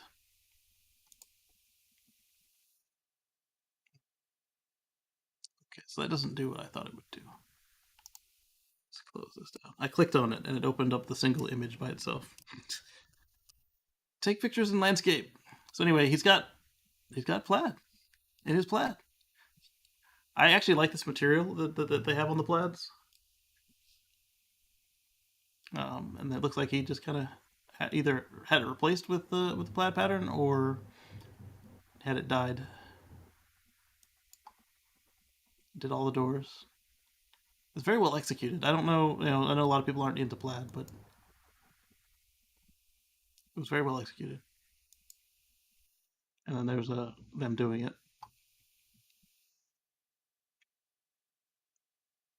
If you'd ask me on paper if I wanted this, I'd say absolutely not. Actually seeing it though, gimme. Looks sick, well done. At first, I totally agree. At first, it's like, oh, no. I looked at it. I think Elon would actually approve this mod. Original idea, neat execution. I like it. Approved. Last pick is a flex, though. How so? Oh, yeah, that is a flex. I didn't even notice all of that. I only saw the door. Both times I looked at it. Hold up. Are you sure that's not tartan? How'd you do it? Stolen from VW GTI. I was about to say the Mark 6 back seats. So I thought that was neat. And Burberry. Tartan. Yeah. Alright, so then the ID buzz came up again, so let's look at it. So Inside EVs is reporting the specs that we didn't get on the other sites. So the ID Buzz Pure has a 58 kilowatt hour pack, possibly a lower powered motor, 147 horsepower or 110 kilowatts, 150 PS. I don't know what the PS means. Its claimed range would be around 200 mile mark, but the real world would dip below that, especially driven on the highway at higher speeds, because it's a loaf of bread. It's square. The model that Volkswagen revealed now is called the ID Buzz Pro, with 201 horsepower and a rear motor, because it's not all-wheel drive yet, and 77 kilowatt-hour battery pack. It rides on the short wheelbase chassis that I talked about, provides 1,100 liters or 38.8 cubic feet of space in the trunk, with the seats still in place. And then we got another photo shoot. For the U.S. market, Volkswagen will launch a long wheelbase ID Buzz that will have either 7 or 8. Oh, I didn't realize they were looking at 8. 7 or 8 seats. I wonder if that means they would put a bench in the front like a Suburban. Just bench.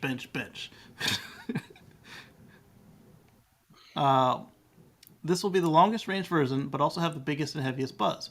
So even if it will travel further on one charge, it won't be as efficient, quick, or maneuverable as the short-range Buzz sold in Europe. That's assuming they don't put bigger motors in the bigger car. There will also be a California camper version of the Long Buzz, which is expected to be really popular based on the fact that it's a similar version based on the ICE Caravelle and is finding buyers quite easily. The variant is expected to go on sale in 2025. You really got to wait this long for... who called it? QA called it? Somebody called it earlier in the show about how you got to wait till 2025 for this van. So that's how long you're waiting for the camper van. One of the last models to join the range. Finally, there's a strong chance there'll be an ID Buzz GTX with all-wheel drive, 2 motors, and combined power output of over 300 horsepower. This model doesn't make sense to many people right now, a hot version of a van or people carrier, but it isn't any more ridiculous than high-powered sporty SUVs that are proving extremely popular today. And if if everything is cyclical, like, bell bottoms are back, all that sort of thing, or they were back for a minute.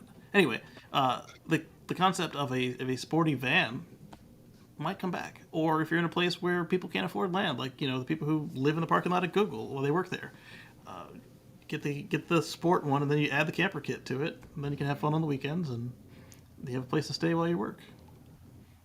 Definitely. Yeah, I'm not suggesting you go live in your car, but I mean, literally, some people that's their only option. Why did it jump so far? Like, you see that? It's like, yes, it's a weird jump. Well, look at this video. I don't want to look at the video. Looks great. I'm sure it will do well. Yeah. Is there mention of cargo versions front 3-row configuration? That would actually be cool. If you could have 3 people up front and then all of that space in the back. That'd be interesting too. Or that's definitely a mystery machine style of right. Or if somebody's going to dress it up like one too. Or the next thing is, could you convert it? Like you buy the regular cargo van and then you put in the 3-seat model front seat. Like, assuming it's got all the right mounts and everything. That would be cool.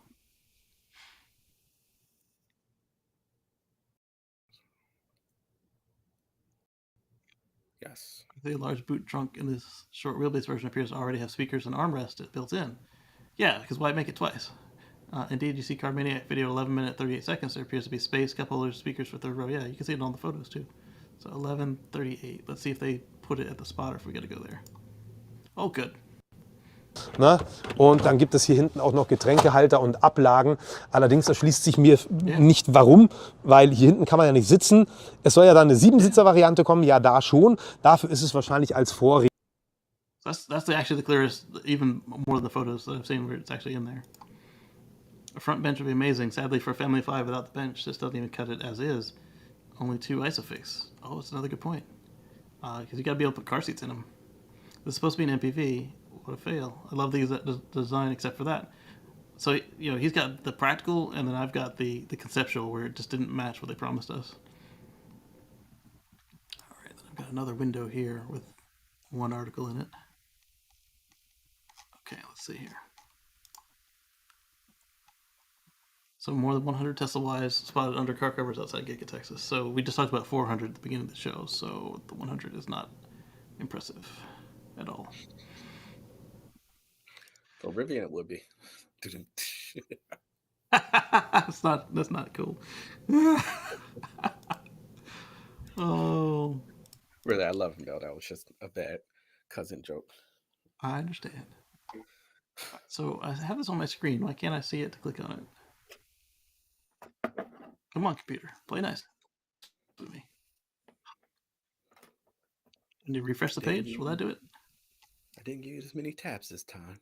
I'm sorry. Come on back to me.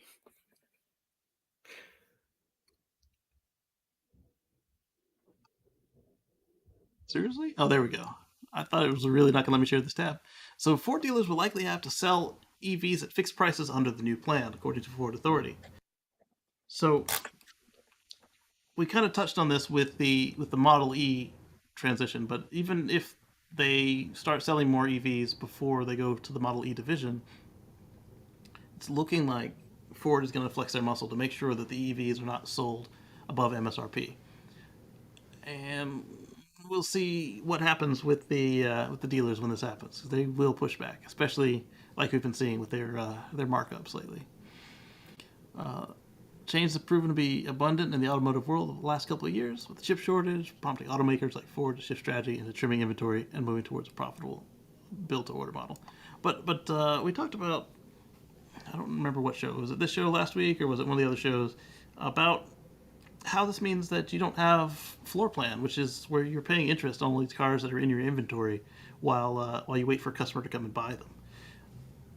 And if the one car you have for test drives is owned by Ford, then Ford only has to own 1,000, 10,000 cars that can be sold in the end, but then they can do build to order like Tesla does,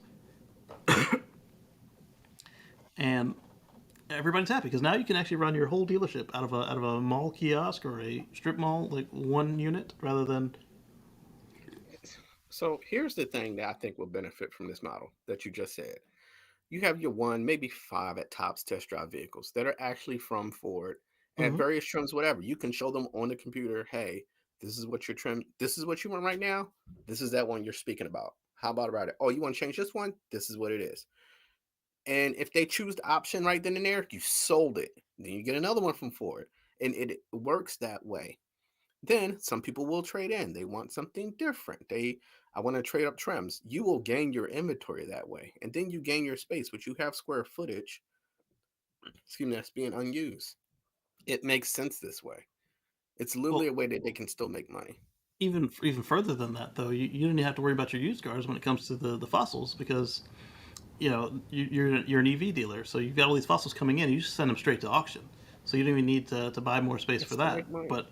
But the like you said, the places that are already dealerships, now you've got all this empty space with no cars on it, right? Like you said, they can fill it up with used cars that they get from trade-ins. You can have a little small mini restaurant when they do charge more chargers. The longer they're on your property, the more they want to do something different. The more they want to buy maybe an actual accessory that you don't have to put on as a markup. Like, it's wonderful. It's changed the mindset. They come in with a dink or a scratch. Everybody knows they like to keep their cars looking new. Hey, we can buff that out for you. Charging in a process while we're doing it. Then you come back to that dealership because it doesn't feel like a dealership experience. It feels like I love you, or a little kid area where they run amok and be like, they'll be fine in there. Like, it works. So it comes down to them understanding that the market is changing and to be able to adapt to what's going on. Because if they just continue to fight this and buy lawmakers and pass laws, they're just gonna they're not gonna be there. They don't have a choice in this matter. The writing's on the wall. So they can either make themselves like they say in the little cartoon about how it's better to buy from a dealership. Well, prove it. If you force yourself into this transaction, and you don't actually provide the value that you have said that you're providing, people will resent you. If you actually have a differentiation, and people say, hey, I bought, instead of just buying from Ford and having them drop it in my driveway, I bought from Ford and I went down to the place. Jimmy John's and bought it because they made me feel good and they made sure that I knew how to work it and blah blah blah. They made sure my charger was installed correctly. Whatever actual value they provide. That personal attachment. We said that way back in 2020, I believe. It actually sometimes you want that personal connection. Yeah. You may get the car and you end up talking about your favorite sport or something that you never thought the person would figure out. And now you got a new buddy and you feel comfortable there. It would be great if you realized you can data collect so that Ford will give you the trims that you need. So if hey, we're starting to notice this level, this trim, this whatever is selling, how about we make this and send you 10 of them? And it works. If I can design the car right then and there and get the financing and drive it right off the line, that's their mindsets to change for this. And you can use the leased land for something completely different or reduce your space. Yeah. Which is still more money. So the Freep is reporting that Free Press is reporting that one issue area, the service model. Tesla may be expensive on service, but they do much less planned obsolescence. Yeah, the only stuff I found with them is just where they just haven't found a way to retrofit affordably.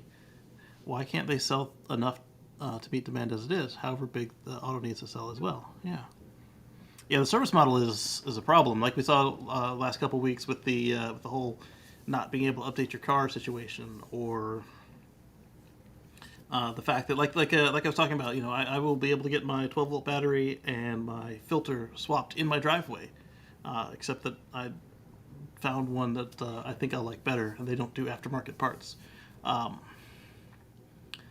But had they had the stuff in stock, it would already be in the car. Like I had an appointment set, it would be done. I wouldn't have even thought about it. But had that been my Chevrolet, I would have had to drive into a dealership, get them to open it up and do all the stuff, and it's just not the same experience at all. It's a hassle. Like we keep talking about, where you have to go to the discount gas dealer, and you wait in line for your turn, and you spend too much, and the whole experience of owning a fossil versus owning an EV, especially an EV that doesn't have a dealer network, is just so much different. People will crash. The service part is people are going to keep crashing. The computer will crash. I guarantee. Yes. There'll be some things that happen. We're designing imperfect machines, so imperfect people. The service will still be there, or change your service to not necessarily the vehicle, but to the people. And trust me, the people will come back. Like whatever it's yes, change the service model to sales and reduce your footprint. You'll come out better. Yeah. I need to edit the opacity on my text overlay so that it doesn't. How do I do that? Color. Oh, it's already fully not opaque. Oh, that's because that's the name. So I need the other one. There we go. Let's bump that up a little bit. Let's make it fully opaque. I don't care. There we go. It's got a little bit of. There we go. You'll see it in a second when I save this thing. Did the comment become less transparent to you? No?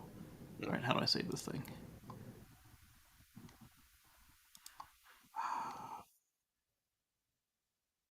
No, it's still very transparent.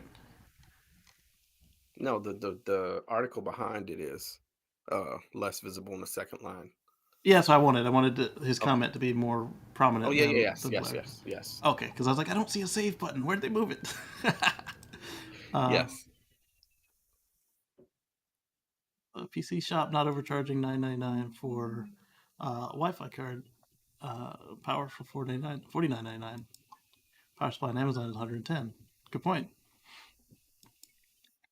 All right, so what's going on here is just like we saw with the Ford, where it has bidirectional charging, and to an extent, the Cybertruck also has grid output. GM is working with which power company was this? California PGE? Yeah, PG&E, to do actual vehicle to grid, not just vehicle to home. They're going to try a virtual power plant that runs on the Chevy Silverado and other EVs. So what we're going to see there is hopefully this, both of these companies doing bidirectional charging on one cable will force Tesla to also do theirs on one cable instead of one charging cable and one in the bed for the output. But then also, if this is successful, then we might see more companies be interested in trying vehicle to grid. Thank you, Zachary. I appreciate it. Here's a great thing. Go ahead. I ordered my next Model 3 with no dealer markup. Tesla, no dealer markup. The Toyota dealership asked $42,000 for a Prius with dealer markup. You have to be clinically insane to choose it over Tesla. I agree. I don't understand what they're thinking and why they think they add value to it. What were we saying about the vehicle to grid? Oh, the vehicle to grid thing would be great. Okay, so going back to the Ford thing, you're at the dealership, power runs out, plug in your trucks, you're still operational. You are in the middle of just not even trying to sell, just tell them about the car. You come back and it's like, why is the whole area dark? Yeah. Why is your lights still on? This whole store is running on 2 trucks. Yeah, this whole store is running on 2 trucks. Really? Yeah. So even if the power goes out, you come here, be safe. We'll have a shack here for you to warm up. Whatever. It's the mindset. If you change it, is there. It's really there for it. So yeah, and we see this. We see them try this already with the power walls and a couple of other providers where they have their virtual grid, or if you are a corporate customer who has a mega pack or a bunch of power packs, you can actually help stabilize your grid, or the auto bidder software actually makes you a ton of money selling high and buying low, as the price of electricity is doing this, because your battery is darn near instant versus how long it would take a natural gas plant to spin up and spin back down, and all the wear and tear associated with that. Yeah. So hopefully this partnership of theirs works out well, and we start to see it everywhere. Because if you can, say, hey, I need this much power tomorrow, we come in with a 30% charge, they charge up to 50, and I need 45 to make it through my day, and it would do that. Or hey, charge up to 80 or 90, and you're allowed to discharge down to 70, but be ready for whatever time I go to work or whatever time I'm going on a road trip, and then they pay you for that usage. Great. If they try to steal it, then we'll have a problem. That's an issue. Yeah, but this runs around to that sustainability issue. I think it's a win-win all around. You can either get paid from the utility companies or you earn credits. If you can move those credits to somebody else that needs it, and I've spoken with this once before with a passenger a while back, being able to transfer credits to like somebody that needs it in those harsh times in the low-income poverty areas, it's going to be great. Like, here, I'm going to transfer credits for Christmas. This is a gift from this power company, this power company. I can pull from bi-directional charging and send it there. That's going to be a great thing. Yeah.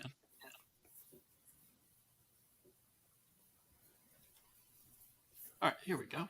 What's up, Omar? What's up, everybody? Smart charge. Yeah, so we also saw this with the National Grid. They were talking about doing vehicle to grid as well over in England. And we also saw where a lot of the articles were framed as if they would be stealing the battery from your the charge from your battery, paying you for it, which is what they actually stated. Robert says hi, Omar.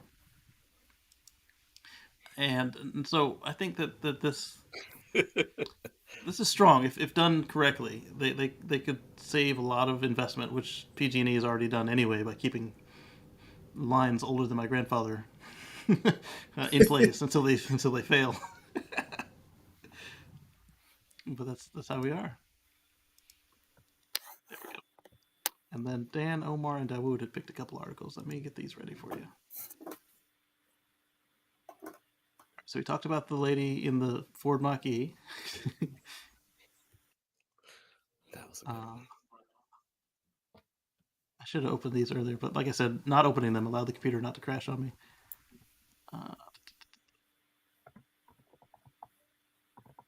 So did we talk about the diaper roads last week? We might have. Not sure. That one came from Georgia. I don't remember. They're making roads in England out of old diapers. They call them the nappy road. Old diapers. Recycle everything, I guess. Reuse, right? Yeah. That's interesting. Affordable houses from recycled plastic waste. Will it be hot-ish? I don't know. That's actually interesting because the beads, I worked at a plant with those actual beads that absorb the actual liquids. Yeah, this was the fibers and the plastic in the disposables. But you brought us this article, Dan. Why don't you tell the group about this? Oh, this is one of my favorites. This Ghanaian innovator. They take the plastic and create a brick. I want an actual brick just to see how tough it actually is. This is one of my particular favorites. It's he was at a company. He saw how much bottled waste there was, and he later figured it out, retired out, and figured out how he could do this. Kind of remind me of our story of our resident vegan Ashley Renee. Was out and about, saw all this trash, changed life. He saw all this. He saw a lot of this trash out there and wanted to do something with plastic. The fact that it's a building material is wonderfully awesome. I mean, it looks like it can compete with concrete, but it can go up faster. Products are cheaper. It can still do a plywall. One man's trash is another man's treasure. Yeah, and it works. I mean, it just looks something great to see. If it can be exported and shipped, or even create housing there, it's going to be I want it to be a massive success. That's really creative. Indeed. Oh, and he was a teenager when he started, so yes. Nice. Then let's see. Sorry, pulling these aren't in the normal place I keep the articles. That's why it's a little bit longer for me to load them up. There we go. We'll switch from that one to this one. So I still don't think this company is coming out with anything anytime soon, but they're showing off the new FF91, and it looks very much the same as the old one. Fair day future. Fair day. It says can compete. If they make well, they had some Chinese money behind them, right? Yeah, so, but even China didn't want like what they were doing, so you know it's bad when they think that you're a scam. But Sandy liked it. Sandy Monroe got in and he enjoyed it. I don't know. I'll believe it when I see it. So just like Eddie says for Rivian, used to say for Rivian, that's how I feel about Faraday Future. I believe it. I did do it. I did do a free reservation for it, but there's no way I'm going to buy that car. They're not like. Oh man, I hope they're not like Nikola. Just stringing everybody along. It could be. David says hello, Omar. Oh, and, hey, David. Let's see.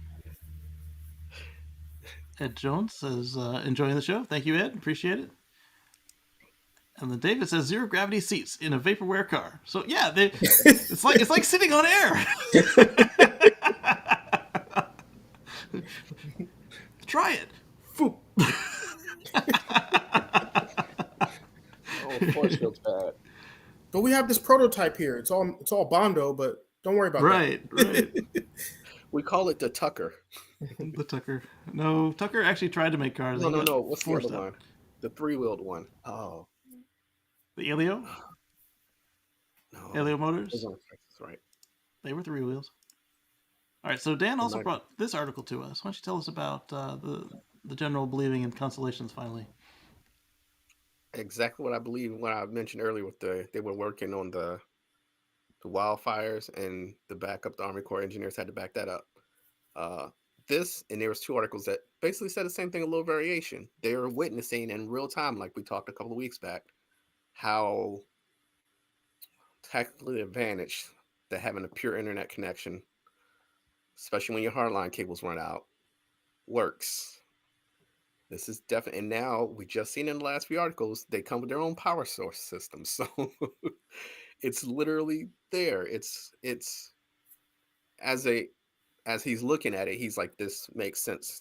He probably hasn't been keeping track of it because he has to be tactical most of the time. But now he's seeing this new introduction of a technology from a private sector company, and not to mention that Elon's getting them in within days' time, which they couldn't get through something. Elon has been pushing things through faster than most people can, and I'm pretty sure he's going to get the attention of a lot more allied forces, military people, just for his logistical standpoint of getting things to where they need to be. I don't know how he's getting them there either, but he's getting them pretty fast. So, well, and then we also saw. I'm sorry. Go ahead, Casey. No, go ahead. Okay. Well, if you think about it, we spoke to this before. How strategically you could use this for military purposes, and it would be even better in the field. But using solar, using electric vehicles, and then using Starlink or some type of satellite internet, which Starlink is probably the best one out there as far as satellite internet. Now they have a real life proof of concept in real time happening, and it's like said that earlier. It's just that proof of concept right there. It's just. I mean, the military is definitely interested in that. They're gonna 100%. They're gonna utilize this. Especially seeing how Elon and crew are working now on the jamming and interference that's happening. Yes. Hacking attempts. They're coming from Russia. You get live free beta testing right there on the spot. Yes, it's just the reaction time. The reaction time that Elon has is literally faster than most military forces can send. It probably 24, 48 hours, maybe a week to get. Well, even where we saw where this whole thing actually was going on for about a month and a half, they managed to then get more shipments out. So even if the initial signals took a month and a half, and then just overnight from the tweet, here we see that Elon Musk sends a second batch of Starlink terminals to Ukraine with Powerwalls. Right, along with Tesla Powerwalls and off the grid solutions, as well as the car adapters, so you can actually run these Starlink dishes from a car. That way, it's not on your building, or if your building doesn't have power. Yes. If from a military standpoint, if that does not give your eye twitch to be like, what? There is nothing. As a military person, you want to go back to Elon's eccentric behind and go, how did you do this so fast? And then you look at his engineers, and then you send some of your best, brightest people to go with those engineers just to make it figure out. Because just the fact that when we talked earlier, when he was telling them the Ministry of Defense or whatever he was like, how do we keep them from getting blown up? He was like, hey, move them away as far as you can while still keeping signal. Somebody's like, can we spray paint them? He's like, yeah, no metallic paint. Like, these are real world live tweeting intelligence that he's putting up. And some general's like, why didn't we think of this sooner? What do I have you guys around here for? Like, Elon's spitting these ideas out fast, as quickly as possible. And of course, VPN, OPSEC, once you make sure everything's secure, you can send those informations out just as quickly. And it's that real time is really good. I remember this. It's Powerwall 2 on a pallet. I had this at my behind me on the. It might have been back there flying, flexing. Behind me on the apartment. Video shows how to keep Starlink terminals running in Ukraine with mobile Tesla Powerwall. So let's look at this video real quick. All right, so this guy's hidden his face for safety. You got a Powerwall. Let's turn on closed captioning. Can we change that to English? We can, but how? Oh, he's got captions. So make sure the sticker and number on the box, the gateway, the power box are the same. Okay, so they're paired. Interesting. Open the gateway, pull out. Oh, they got the new gateway.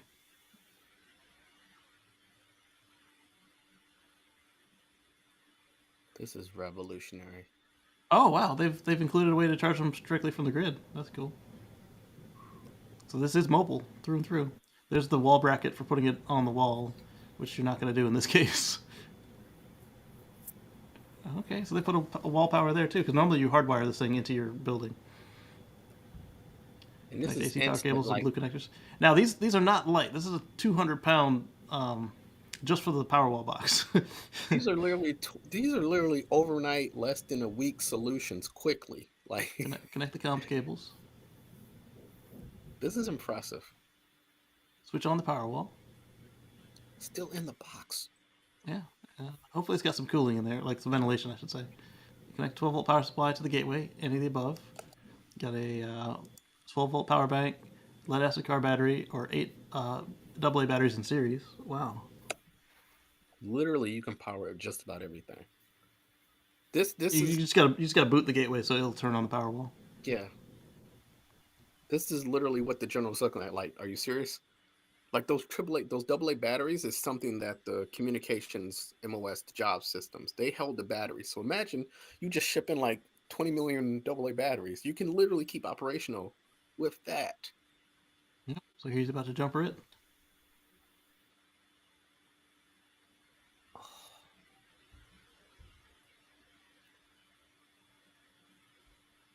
This is like so he jumpered it. Bear Grylls on a bigger scale. Right. Now he's powered on his power bank. Now he's power on the gateway. Interesting. There it is. LEDs on the gateway came on. Free publicity. I was wondering how he's going to power up all that. Okay. Powerwall lights flashing. Add some insulation if below 10C and reclose the box. What if it's above a temperature? It's going to need to breathe to get the, because it's got cooling inside. I guess right now it's still the cold season. It's still winter. It's edge of spring. It's still winter and it's cold over there. So this is heck, it just snowed here. How much snow did you get, Omar? We didn't get much. Oh, cool. We got about 3 inches, but none of it stuck, thankfully. Yeah, when it comes to the amount that actually stuck, we didn't get much. There you go. I mean, it snowed pretty good for quite some time. In this case, Starlink. In this case, but he's using a light bulb as an example.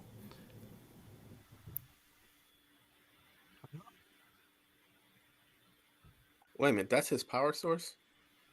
No, the power source is the Powerwall. He's pretending that the light bulb is a Starlink. Oh, okay. I got it. Oh, okay. So that's how he's recharging it with the solar. With solar, yeah, that makes sense. He gave them everything they needed. No, the Powerwall has started powering the load. Solar's needed to recharge the Powerwall, but all your loads will be powered until the Powerwall runs out of charge. But if you're powering your gateway with a battery bank like that, then once the sun comes up, you can recharge the Powerwall. The problem is if the gateway doesn't have power, it won't tell the Powerwall to accept a charge from the solar. So that's smart that they did that way. I love the part where he's like, they put the light up. Oh, it works. We know it's working because we set like a canary in a coal mine. It's like right there. Connect the DC cables. Okay.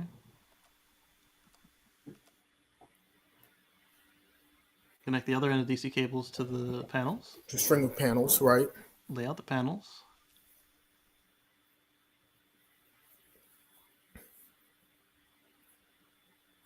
After all this is done, I would say it's mobile in the sense like a military campaign mobile, not like everyday camping mobile. This is a little bit of work if you were going to go on the road. If you have about connect the other end to the string of panels, connect the solar power from the gateway. Yeah, but if you needed to set up quickly, your operation somewhere, and then you had to move your operations and you had to break it all down and move it. And then set up again. It'll take you some time, but not even that long. But one guy can probably do it things pretty quick. One guy can probably do this in an hour. With 3 guys, you probably do it in like 10 to 15 minutes. You get 10 to 15 guys. This will go very fast. You will need 2 to safely move that Powerwall because at least one guy. Yeah. I've moved the Powerwall by myself. I do not recommend it. Moving one person to the Powerwall by themselves. So now he's undoing it. Look at all this. He undid the booster pack. Use plastic packets and tape to protect vulnerable connections. Yeah, you don't want to zap anybody. So when you restart up, you got less things to plug back in. So I'll take back. Well, as long as you don't let the battery get to 0, you don't need that booster battery anymore. So you just need that if the sun goes down with the dead battery. And since this is all outside, you want to make sure that you don't let it get rained on. That's cool. Yeah, the Powerwall and the gateway are already waterproof. Well, not submersible, but they're rainproof. Right, and now he's rainproofing his plugged-in device. Exactly. The inverter might be, depending on which one they use, might be rain resistant. I don't know. The comms connection, because that's usually in the wall or in the house.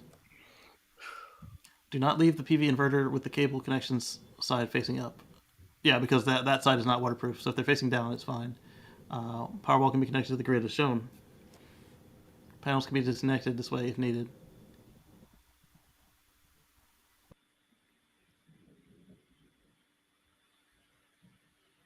Yeah, there you go. With a small 5-10 man squad, a couple of squads, this is broke down and picked back up within. I think 10 would be too many. I'm thinking you have 3 or 4 guys. You could have 3 or 4 guys set this up and break this down within minutes. Yep. Like I said, one person in an hour if you had somebody to help him move the Powerwall. Yeah, but if you have 4 guys, this is like a 10-minute operation. Absolutely. Yeah, one set doing the panels, another set connecting the panels, and then literally. Time is essence. So you put somebody on a panel assembly, you have 2 people here, and it just all coalesces into one setup where it goes up quickly.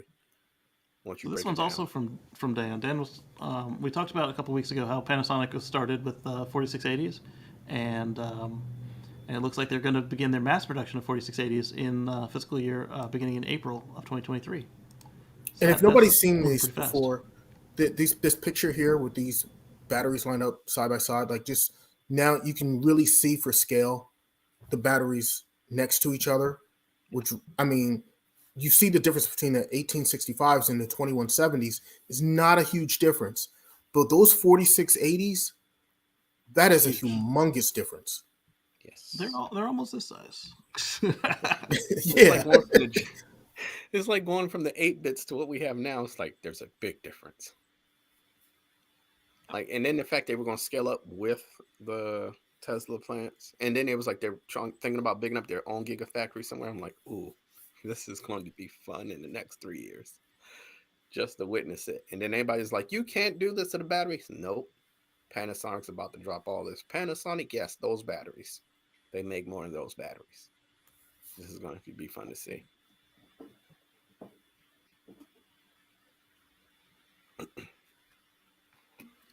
I'm looking for an audio segment here. That.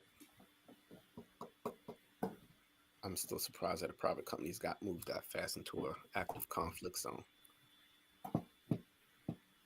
Did you go with the broomstick of freedom? The American broomstick? Yeah. Yeah. That's the audio segment I'm looking for. So the most recent launch that they had, and they trolled them some more. Yeah. Call my stuff a broomstick, shall we? As an engineer, as much I busting my butt off. Yeah, I'd join my boss and being a little petty too. Got it. All right, so this was another one that Dan sent to us, but the people of the article didn't do the timestamp thing, so I had to find it. Here we go. Audio's on. Startup. Now, in just a few seconds here, we'll wait for the final launch director go for launch. Time to let the American broomstick fly and hear the sounds of freedom. LD is go for launch.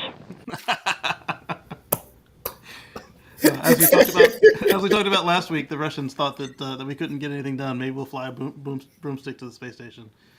And time to let the American broomstick fly. she said it so casually, like it's just a part of the operation to say it. Yeah. Right, like it was totally normal. Like right.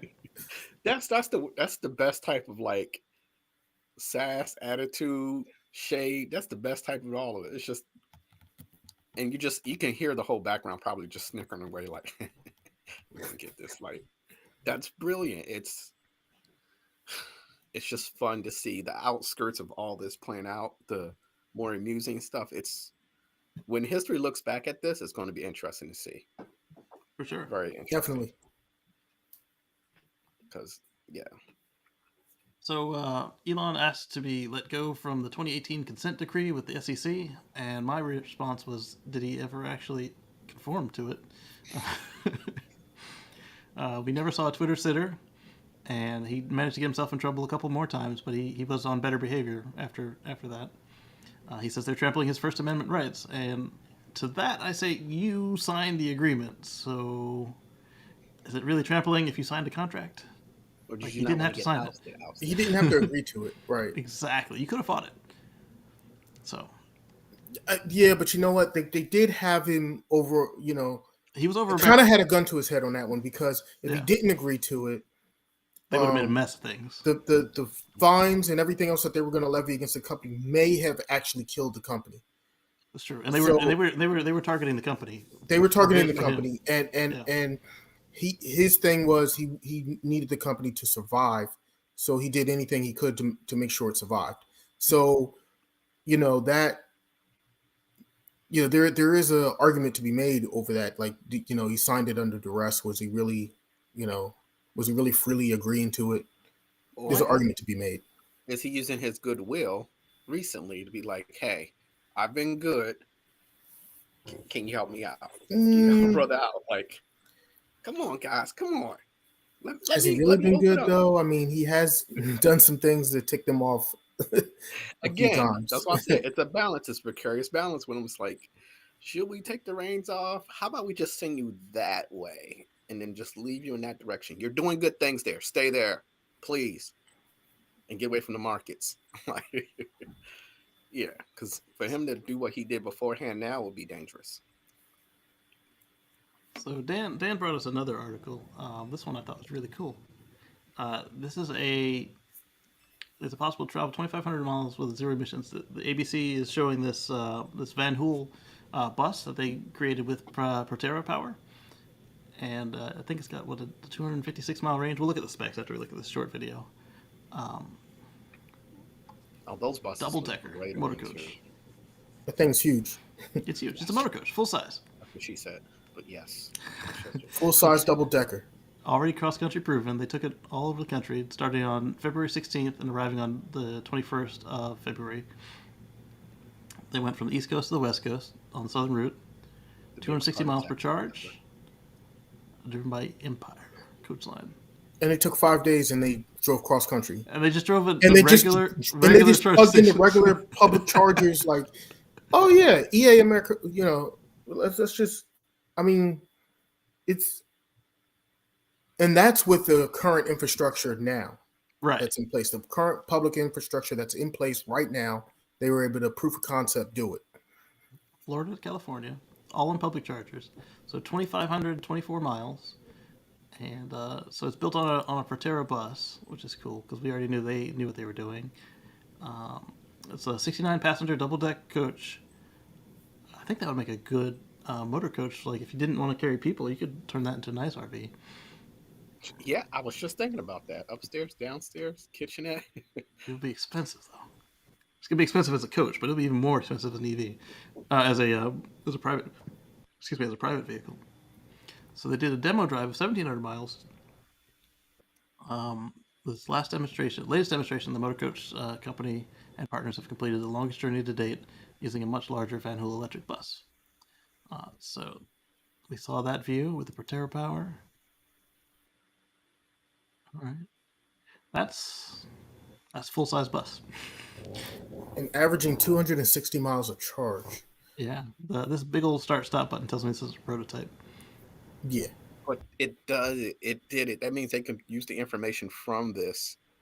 But the fact that it's so well integrated tells me that it's a like a test prototype, like literally like, hey, this is what we're gonna make, and then when they're done, the next one just doesn't have that. Like right. It's ready. Like we saw this with a bunch of Teslas, the Rivian trucks. We saw a bunch of other EVs. They pretty much all do that with the prototypes. I don't know why. I don't know if that's a regulation thing. They do it with gas cars too. Yeah, is that a regulation thing or is it okay? I mean, it's a prototype. Because they all do it. Yeah. Yeah. So 676 kilowatt hour battery pack. So depending on how fast it can charge, like charge rate and how long it can hold that, I think that battery is humongous. That's what I'm saying. It's huge. So it could probably hold 350 or whatever the EA can give them for the whole time. Right. It can probably hold the whole time, but it can probably hold that for a long time. I wouldn't say the whole time, but probably, up to like 85-90%. Right, and at that point, we got 260 miles. Let's unplug and keep it going. Right. Because I bet you they didn't charge 100% on those EA chargers. Because the same situation, even on a ginormous battery like this, it will start to slow down as it gets to the top. I'm sure they didn't charge to 100% because if you look at it, it averaged 260 miles per charge. Yeah. Which means that they had some deviation, right? Yeah. So their actual maximum, charge would have to be above probably, that. Yeah. Probably around 300 or so miles, maybe even more. Yeah. Over the course of 6 days, the bus traversed the 2,500 miles of U.S. roads, reaching elevations over 5,000 feet. Like I said, averaging 260 per charge. And if they average those type of elevations, that means they had to go up. So going, up elevation, you're definitely killing your range. So, in ideal conditions, I know 100% it goes way above that 260.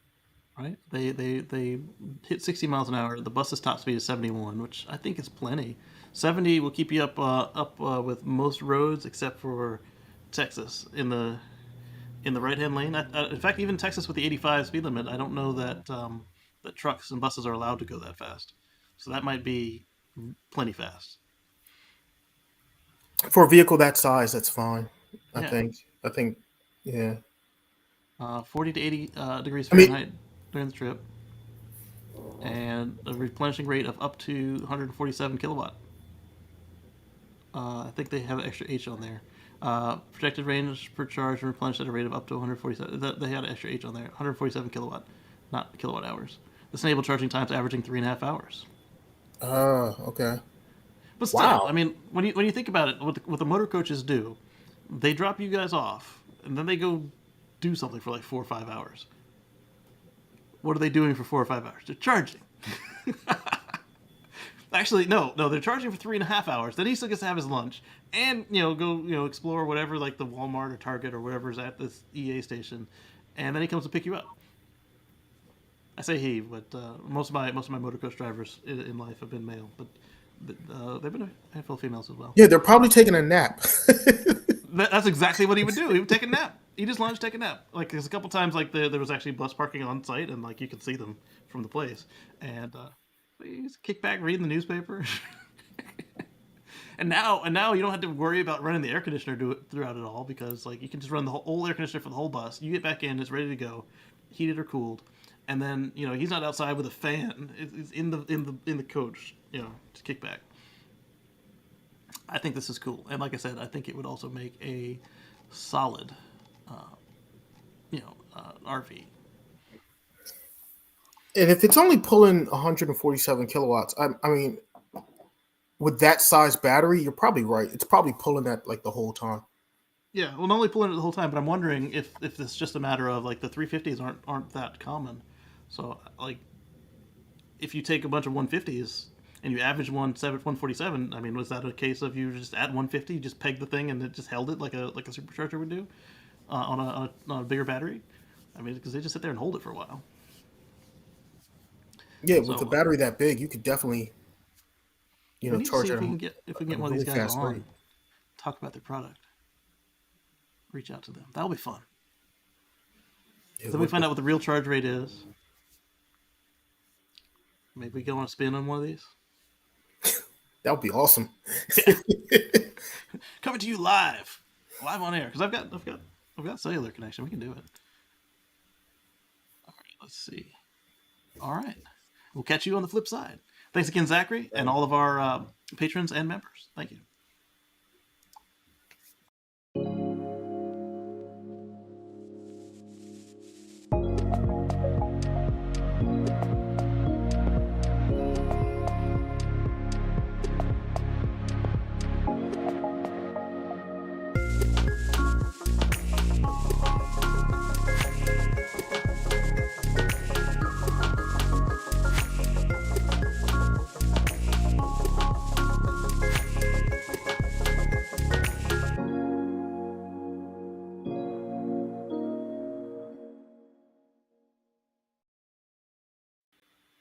Woody Woot. Oh, that was awesome, because I was just about like, we got to feed and go back. Doris like,